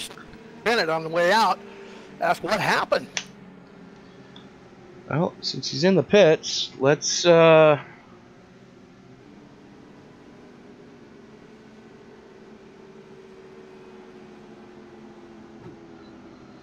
User was moved to your channel. Byron, I believe you got Sam coming out of the infield care center. Sam, it's Byron up in the booth. We just saw what happened to be. It looked like almost you had a steering failure in your car. The way you washed up and caught that wall and didn't make the turn. What happened there? And first off, are you okay? I'm fine. Just I'm a bit pissed off, if I'm honest. That's understandable. Not for the incident itself. That was a bit of a weird one for me because I was letting Rick Raven past, and all of a sudden my car just veered right and went into the wall. But it wasn't that incident that pissed me off. It was the incident involving Brandon Stokes earlier that pissed me off because he basically turned me as if we were in a stock car race, and as much as I hate to get pissed off, I do not accept stuff like that, and it's just not right. We did catch that. There is a replay of it, so feel free to use the live stream when you plead your case to the league admins. Funnily enough, I am a league admin, so... well, then you have video evidence. But, exactly. Sam, are you going to try to get back out there? No, I'm done. Would you like to join us in the booth for the rest of the broadcast? I need to go and destroy something, so maybe, Okay. maybe not. I don't know yet. I'll tell you what, I'm going to put you back down in your TeamSpeak room. And sorry about this week, but better luck next week at Phoenix. I'm not going to be at Phoenix. My season's done at this point, so I'll be there at Donington, though. You'll be there at Donington in the premiere of the IR18 League. Absolutely. So, Sam, again, heartbreak for you. Really feel for you, sir. Had a heck of a run going until that point. Sorry to see it end this way. I'll see you guys later. Thank you, Sam. Moved out of your channel. And you can hear the heartbreak in his voice right there. That's a rough one. You know, knowing Sam like I do, I know he's a competitive individual. I know he takes it to heart. I mean, he's out there to win the race. He's there to cross that line first, and to have something happen like that early on in the race, yeah, I can hear the disappointment voice, but I also hear the anger. So as the lights go out on the pace car, Mike Lawler in the AZ Direct number 5 is currently showing the way in the AZ Direct Malcolm Young Highway to Hell 280 here from Michigan International Speedway, the house that Penske built. 11 cars show to be on the lead lap, with the lucky dog being of Paul Crummell, and it's going to be an interesting restart. We've got 25 laps to go to settle this thing out. What do you think, Tony? Over under on this?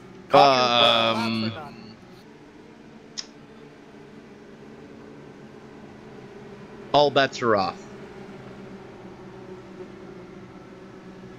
All bets are off, considering that the top two did not pit.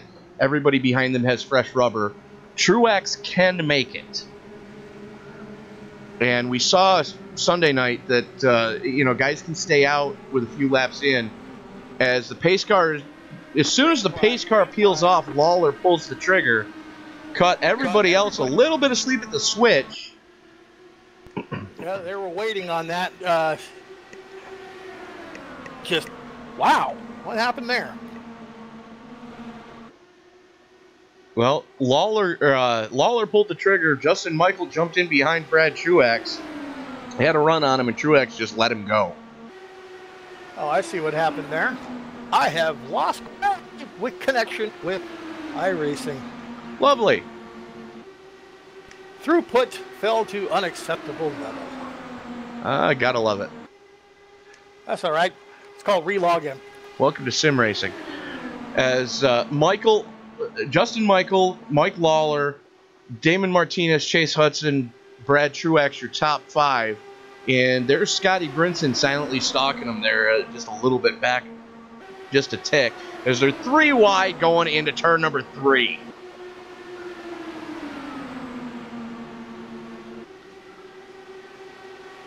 Here comes Hudson. As Ronnie Osmer getting it wrong coming off pit road.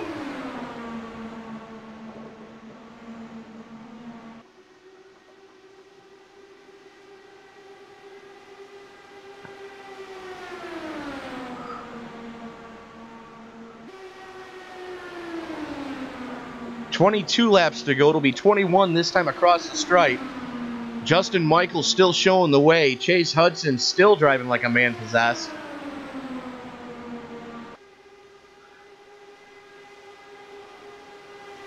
And Damon Martinez going to try to make it 3 wide as they work their way through the 1-2 complex. Just inches off the 2 cars around him. Here comes Martinez on the inside. Bombs it into turn number 3. Does not get the clear. Just barely good. Slides up in front of Michaels. Give that lap to Martinez by 42 thousandths of a second.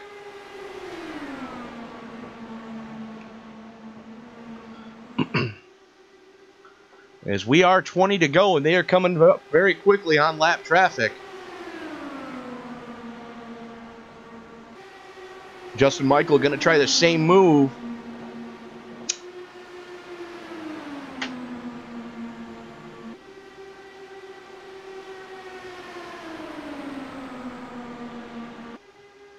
"19 laps to go, and these guys are racing it already like it's the last lap of the event.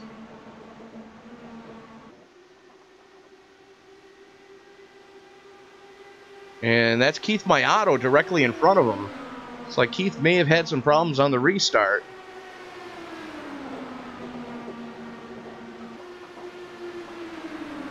Martinez sails it into 3. Justin Michael drops down right behind him as they go across the stripe by a car length, that one to Martinez. And I was just watching about 3 positions back, running 3 wide, almost got ugly. You're not wrong.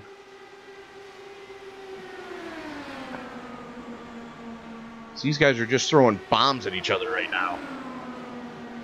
Well, you're under 20 to go. It's that time to push the button and just get after it.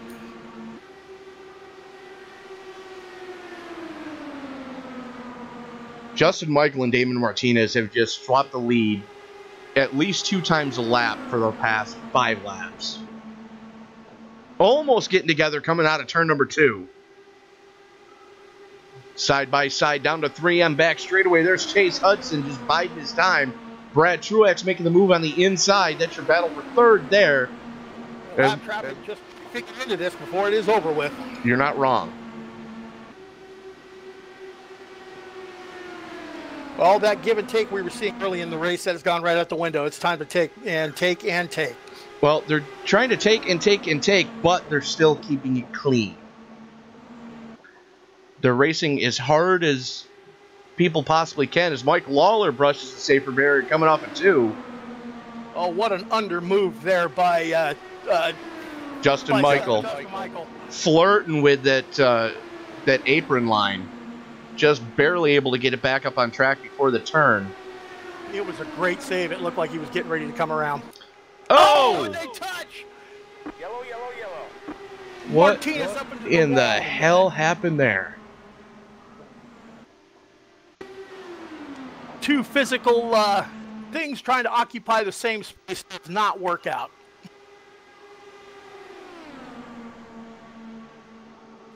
Where the hell did he go?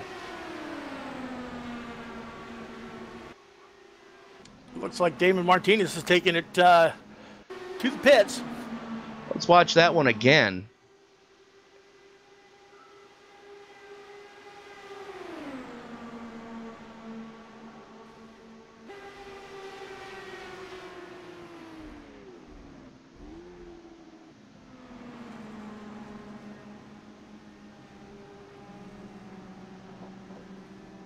That just happens so fast. Very much so. Let's take a look and see what the cockpit of Brad Truex picked up. You see Michaels and Martinez in front of him. Truex in the draft. He gets a little bit of aero push coming off of 4. As, again, in the draft using 6th gear. And it looks like... Let's watch that at half speed. Yeah, it happens so fast. You have to. We are going to watch that from the in-car at half speed. And Justin Michael bringing it pit side. It looks like Brad Truex and Chase Henson staying out.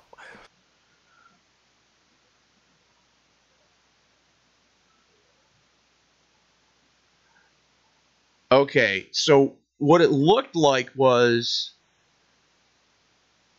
Looked like Martinez come down on him. Well, Martinez was trying to keep him down there and not give him an arc into the corner. And he was trying to pinch him down, and unfortunately, you know, the 87 just was not having it.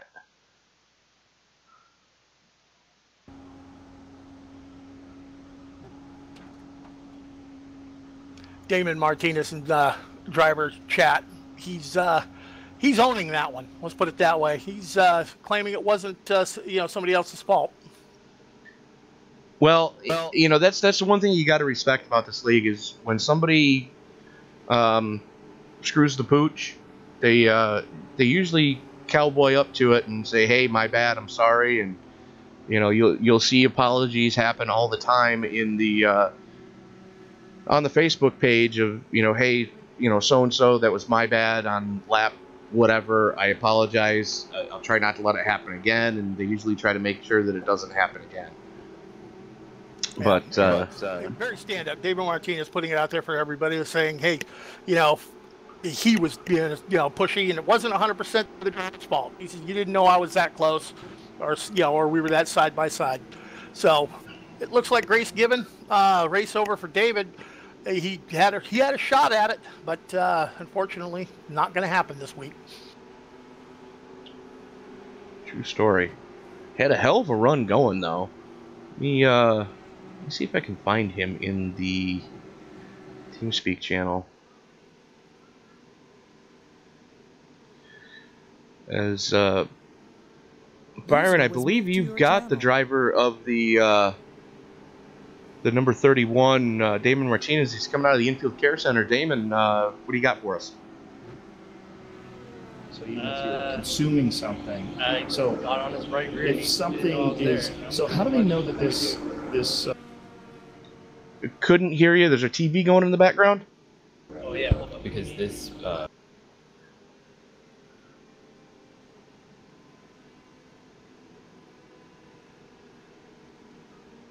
Better now?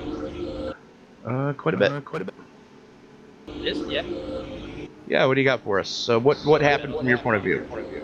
Well, I was trying not to let him get too high, so to kind of mess up his then get to the next corner. And he just didn't know my left rear was right next to his right rear, my left front right next to his right rear, and move up.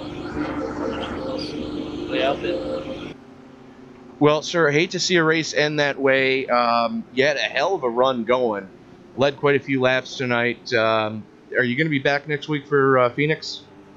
Oh yeah, for sure. I was I need the caution bad. I was like 4 laps short because the caution was going anyway. All right, sir. We'll let you get back to it.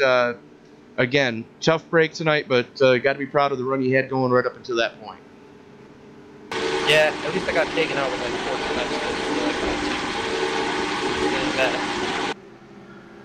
All right, Damon. We'll let you get back to it. User was moved out of your channel. And unfortunately, looks like a lot of things going on in the background there at the infield care centers. The lights go out on the pace car. Brad Truex going to have control of the field. He's joined up there with Chase Hudson, Justin Michael, Mike Lawler, Scott Brinson, Tyler Vickery, Jeff Hollingsworth, Paul Crumry, Keith Mayato, and Rick Raven rounding out your top 10. So Raven back on the lead lap. That could spell trouble with 11 to go. It's going to be 10 to go when they get the green. And it's going to be all, no holds barred.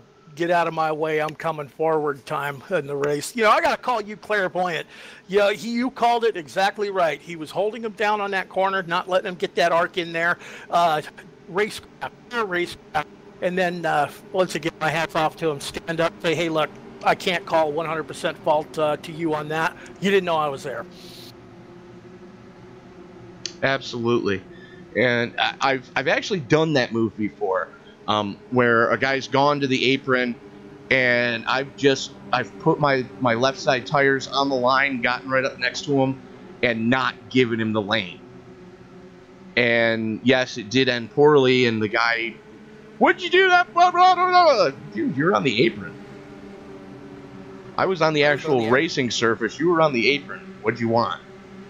Exactly. Well, you got to give me a lane. I ain't got to do nothing except pay taxes and die. Exactly. Pace car takes that hard left, and they did not waste a second in pulling the trigger. Absolutely. Truex to the point. And I'll tell you, the one that was really hoping for that caution was Mike Lawler. I'm going to go out on a limb and say he was probably cutting the ignition all through that pace lap. As Justin Michael makes quick work of him up into the number 4 spot. Here comes Tyler Vickery as well. As they are side by side, Hudson and Truex for the lead coming off of turn 4. I see the, looking from about the 5th position back, they are working that draft in and out, back and forth, and it is just a gaggle. Well, throw a blanket over your top 4 right now as this is going to get wild. And there he goes, Justin Michael on the freshest tires on the track.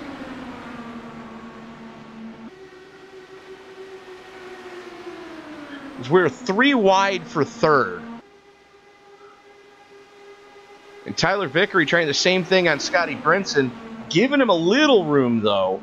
Let him get back up into line as they are side by side for the lead down the 3M back straightaway.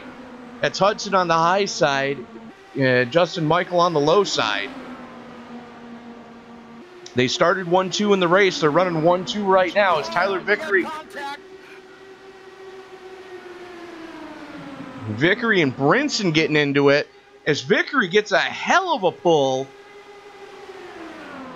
And Vickery with a nose out front coming off of turn 2.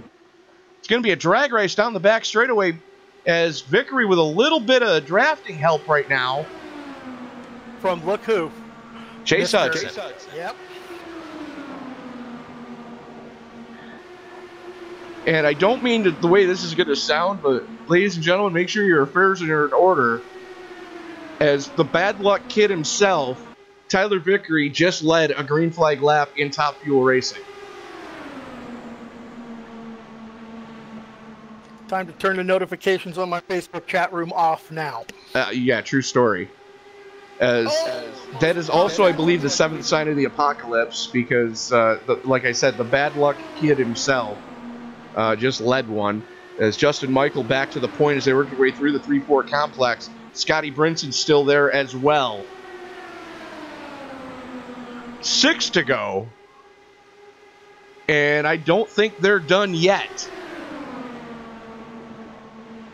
Oh, no, they're not done by far. I think they're just being nice up until this point. You see that 3 to go, and it's just going to be a bee's hive. Hornets nest you want to call it. Please hang on to her, Rick. Chase Hudson to the point now. And there it goes. And that's going to do it. And it was our bad luck kid, Mr. Tyler Vickery, that went for the spin. Tyler was involved in that one too? Oh, yeah. Tyler is dropping like a stone if you check timing. Oh, there it is. Okay. Jeff Hollingsworth had a run on him, and unfortunately, yeah, Tyler kind of got hooked. Like you said, bad luck. Wasn't by his own fault. So we are going to go to the chopper and see what chopper picked up here. There you see Vickery to the inside of Brinson there.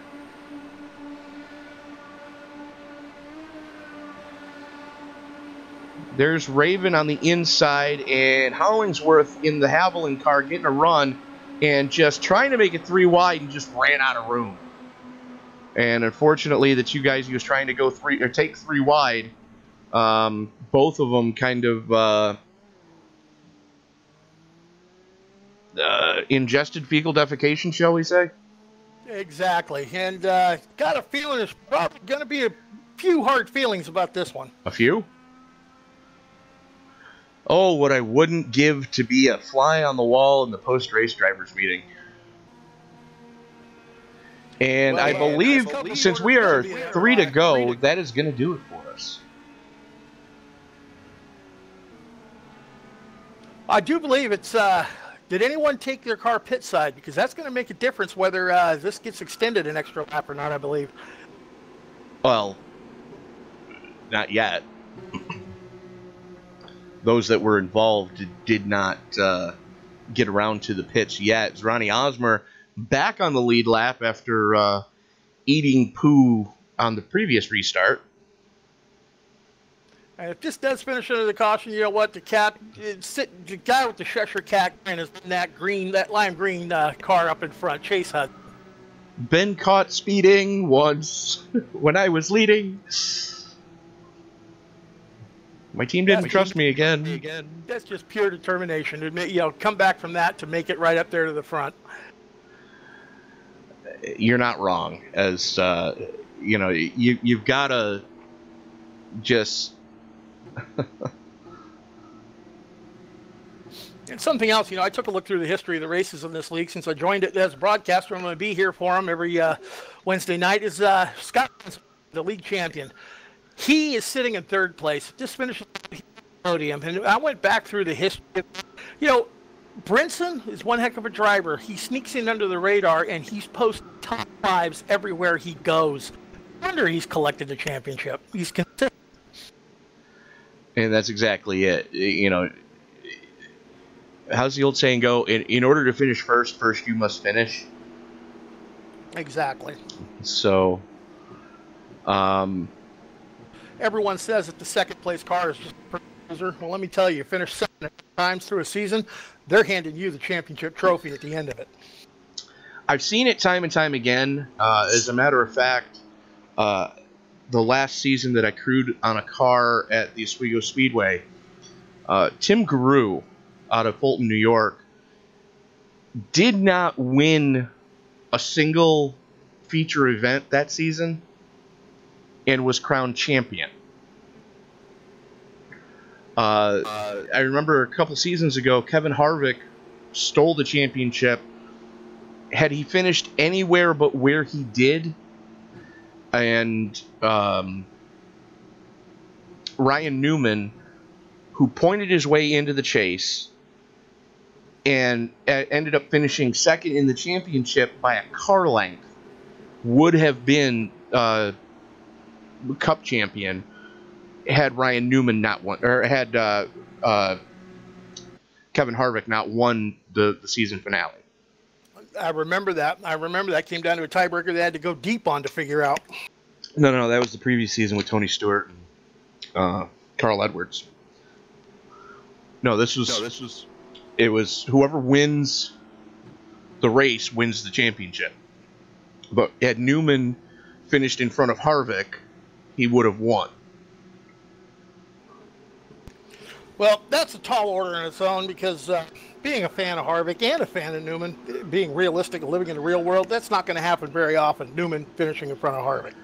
But the thing I've got to respect about both of those drivers is the fact that both of them started on the short tracks, came from the dirt, and still will go back and run a short track race Well, Harvick's anytime. a local boy for me.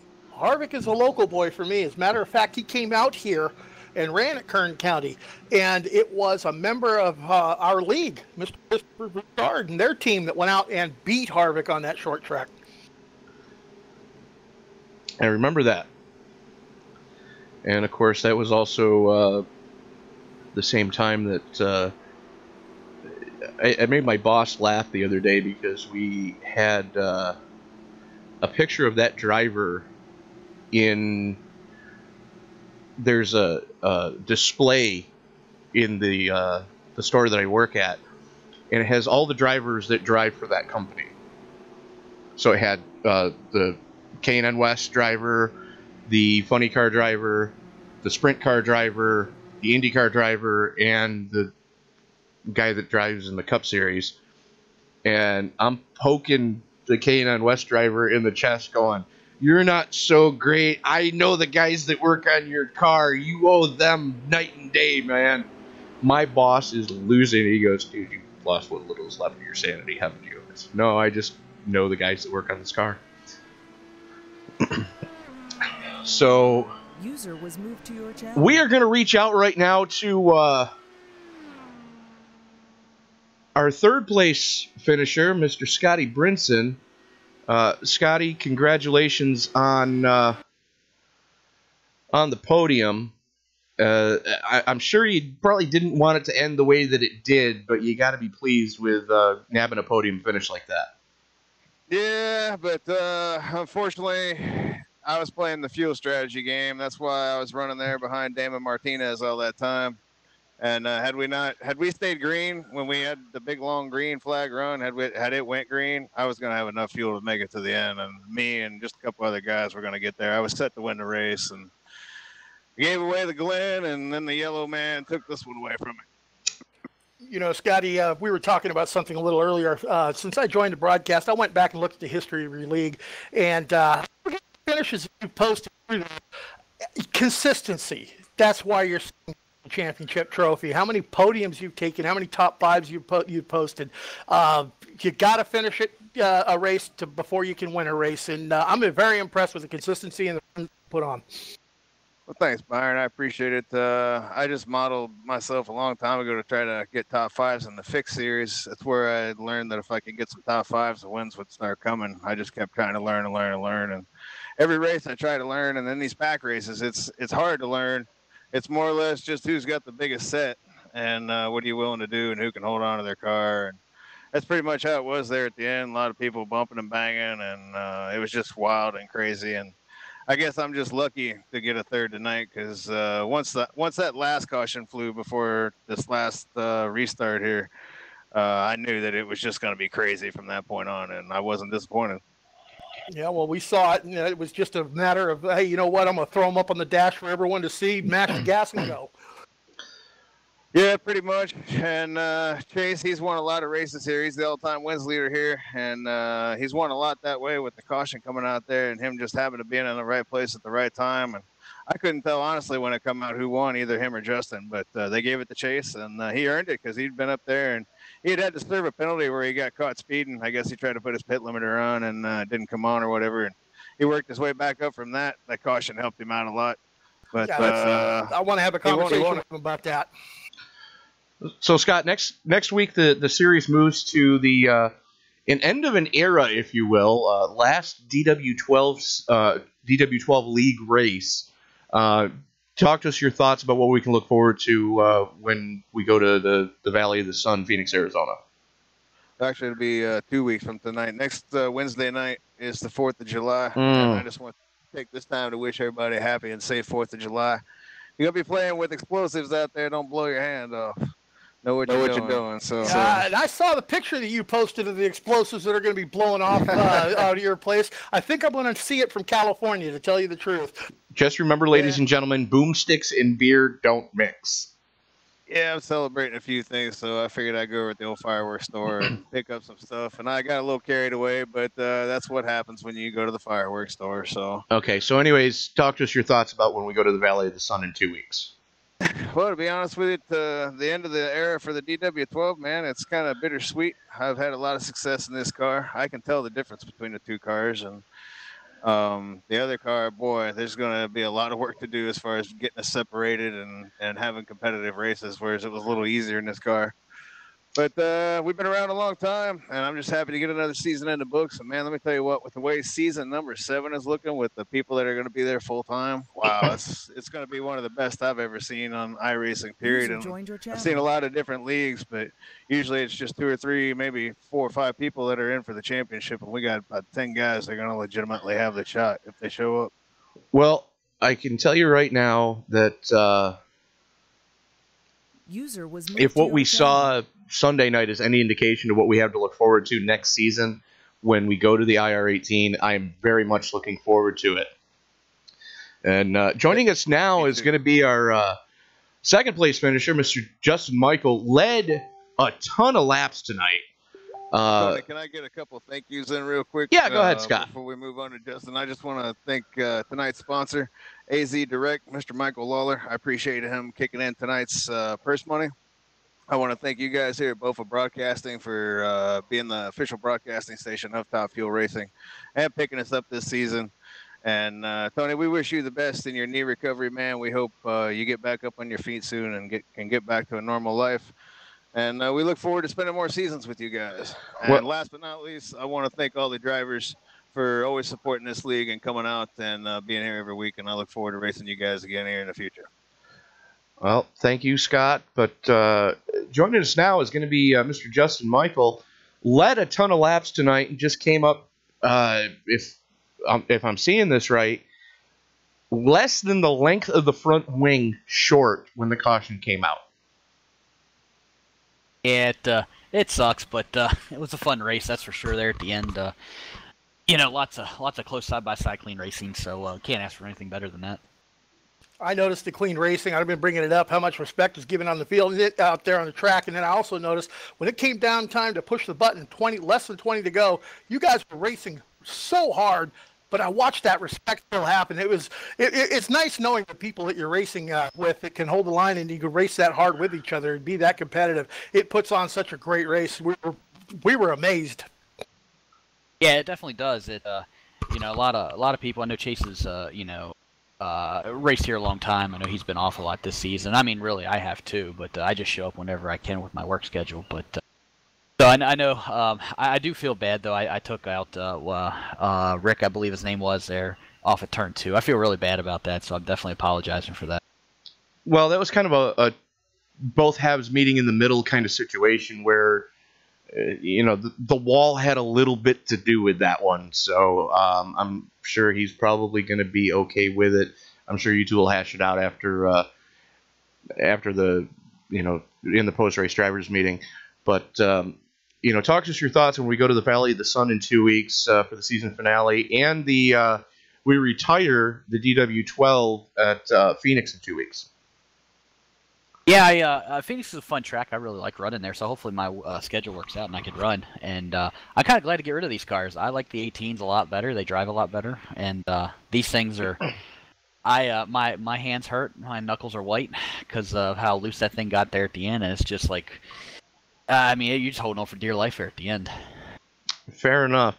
But, Justin, anybody else you want to thank tonight before we let you go? Yeah, just everybody out there watching, and hopefully we put on a good show for everybody. We like people to come back every week and watch us run, so just everybody out there, you guys for calling the race, and all the guys out here for showing up every week. All right. Justin, again, congratulations on the podium, and looking forward to hopefully seeing you in 2 weeks at Phoenix. Thank you. User left your channel. And joining us now, the man of the hour, the driver of the NVIDIA Logitech number 7, your winner, Mr. Chase Hudson. Hello, Chase. Gotcha. There we go. So, by less than the length of the front wing, you were able to eke that one out. Did you think you were going to be able to come back after being popped for speeding about halfway through? Honestly, I was thinking about giving up right after that. Maybe a couple laps in after that, I was thinking about just parking it. And I was like, I've just got to stick to it, and maybe I'll get lucky with a caution. I'm pretty dang thankful I did, because I got that lucky caution, got the field back stacked up, and had another shot at it. Yeah, I was going to ask you about that. When you caught that speeding penalty, we saw you entering pit road, and I saw you got it all crossed up sideways, getting in there and catch that penalty. Were you rattled for a few laps? Because it looked like after that caution, you were driving a lot more aggressive than you had before you caught that penalty. Did that rattle you or change your strategy any? Well, pretty much the whole race, I was mostly, I'd be aggressive sometimes, just trying to get the person in front of me, get a little bit better track position, but mainly I was just kind of staying in my high line, my middle high line, especially with Justin leading. I think it was that like second or third stint throughout the middle of the race. I was just staying right behind him, just running 6th gear, going half throttle, 75% throttle throughout the whole lap. And I think he caught on to that I was saving fuel because he early pitted, so that kind of took off my strategy of taking. It would have taken less fuel, so I would have been faster on the pit stop. Well, it wasn't that he pitted early. It was the fact that he got caught up in a little melee about 10 laps sooner than everybody else green flag pitted. So he was almost bingo fuel when he went down pit road there. Oh, I didn't know that. Yeah, but... Yeah, he and Rick Raven got into it the midway through that first green flag run. Well, almost to the end of that first green flag run. Oh, wow. Yeah, but mainly I was just trying to save fuel, kind of lengthen my stints out, and not really trying to race, because no really point in racing that early on, because if you pass someone, they'll just pass you right back. It's just a waste of energy, so I was just kind of being chill. We noticed the passing for the lead going on. What was it in the first 70 laps? How many lead changes did you have? 22 to 24 lead changes? There were 38 official lead changes at the stripe during this event. User in your channel. Wow, yeah, that's pretty crazy. I was mainly just kind of running 3rd, 4th, 5th, 2nd. Wasn't really trying to...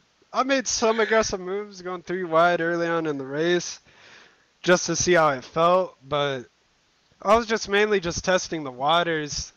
But yeah, it was actually I didn't think it was going to be this good of a race. I thought it was just going to be a bottom feed, how grippy the setup was, but the tires were worn down pretty well, because probably last 5-10 laps of a run, I was turning more straight or right than left. And I was just crossing my fingers every corner, because I wasn't going to let up off the throttle, just going 100% throttle, crossing my fingers, and just around that middle high line. Well, that was something that Byron and I were seeing when you guys were trying, or especially during that first long green flag run. You could see it, the guys, right around lap 20 to 25, when all the goodie had been worn off the tires, you could see that the guys that were trying to bomb it into 3 were really struggling to get it to stick. So that second line started to come in towards the end of those green flag runs. Yeah, that inside was definitely pretty hard. I felt like early on in the race, it was doable, but once the track started heating up and getting worn, it's just, to make anything work on the bottom was really hard. You just push up instantly. So it was just mainly trying to defend that middle to outside line. Unless if you could get a huge run on the straightaways and just dive bombing, hoping it sticks, but usually it just wasn't a good idea, because you just push straight up. Yeah, we saw a few bad ideas happen. So, Chase, series is going to be off next week for the holiday, and when we come back in 2 weeks, we're going to the Valley of the Sun, Phoenix, Arizona. Talk to us your thoughts about finishing up on the mile there and retiring the DW12 as we prepare for Season 8 with the IR-18. Yeah, I'm pretty excited to be in that new car. It's a lot better in my opinion. I'm just excited to get in those new cars and start racing because I think it'll be a lot better product out on track, a lot more passing, not as much aero push, or even if there is a little bit of aero push, I mean those cars really suck up. So I think there will be a lot of good racing, especially on those shorter tracks that usually you have a harder time passing with the DW12. But yeah, I'm not sure if I'm racing at my hometown Phoenix, but I think it should be a fun race. It might be hard to pass, but if we do see passes, I think it'll be pretty entertaining. Fair enough. Anybody else you want to thank tonight, sir? Yeah, thanks to Bofa Broadcasting for always putting up a good broadcast, and Scott for putting this thing on. Also, shout out to Justin Michael. I've known him for probably a year and a half, 2 years, and he's definitely been some of my main competition. He always races me really clean. We race side by side with each other, really close, but never wreck each other. Yeah, the side-by-side racing and the respect on the track is just, everyone's probably tired of hearing me talk about it, but I'm just totally amazed at the way you guys are able to, give and take without taking each other out. Well, Byron, on that note, you and I have run with enough leagues and we've broadcasted enough leagues where, we've seen guys try to do that and just flat run out of talent. So you turn the race into a drinking game and everybody dies of liver failure. Yeah, I have a particular one in my mind in a particular track in Pocono. I hate that track. Love the town, love the area, hate the racing facility. But anyways, Chase, congratulations on the win again tonight. We'll let you get back down and celebrate as we prepare for 2 weeks from now when we go to your hometown, Phoenix, Arizona, and the Valley of the Sun. User was moved out of your channel. Well, Scott, on behalf of Bofa Broadcasting, I got to thank you for inviting us to come bring these races to the masses. I know I speak for Byron when I and myself when I say that we are very much looking forward to the final race next week, or I'm sorry, 2 weeks in Phoenix, and then on to Season 8 when we bring out the IR-18. That is going to be just so much fun. It's going to be a different car. It's going to be a different handling package. It's going to be a whole total different experience to drive. Some drivers are going to like it over the old car. Some drivers are not going to like it over the old car. And I got a feeling it's going to shake up the standings in this league. And it's going to challenge the driving skills of everyone. Well, challenge the set maker too to make it to where it's not pack racing every week. That car, if you saw any of the fixed races during this last season, it was a lot of pack racing. Well, Scott, you have a guy that at your disposal who has worked on both open wheel and stock cars in real life at your disposal. Hint, wink, nudge. So feel free to lean on that person and say, hey, can you give me a hand here? And I'll keep that in mind. With this new car, you never know what it's going to throw at me. So absolutely. But before we go, I just want to plug this Sunday. We're starting the Indy Light Series this Sunday, guys. Pro Mazda. That reminds me, I need to send you a setup. Well, I got one for Lucas Oil. I got all the setups from when we ran it before, and I tested it last night. And man, let me tell you what, it is going to be an exciting race on Sunday nights. If you guys ain't doing nothing, let me send you mine. You might enjoy it. Okay, that's fine. If you guys ain't doing nothing next Sunday night here in Top Fuel Racing, join us next Sunday for the start of the Summer Lights Series. I will be in the booth. Byron, are you going to be in the booth, or are you going to be on the track for that one?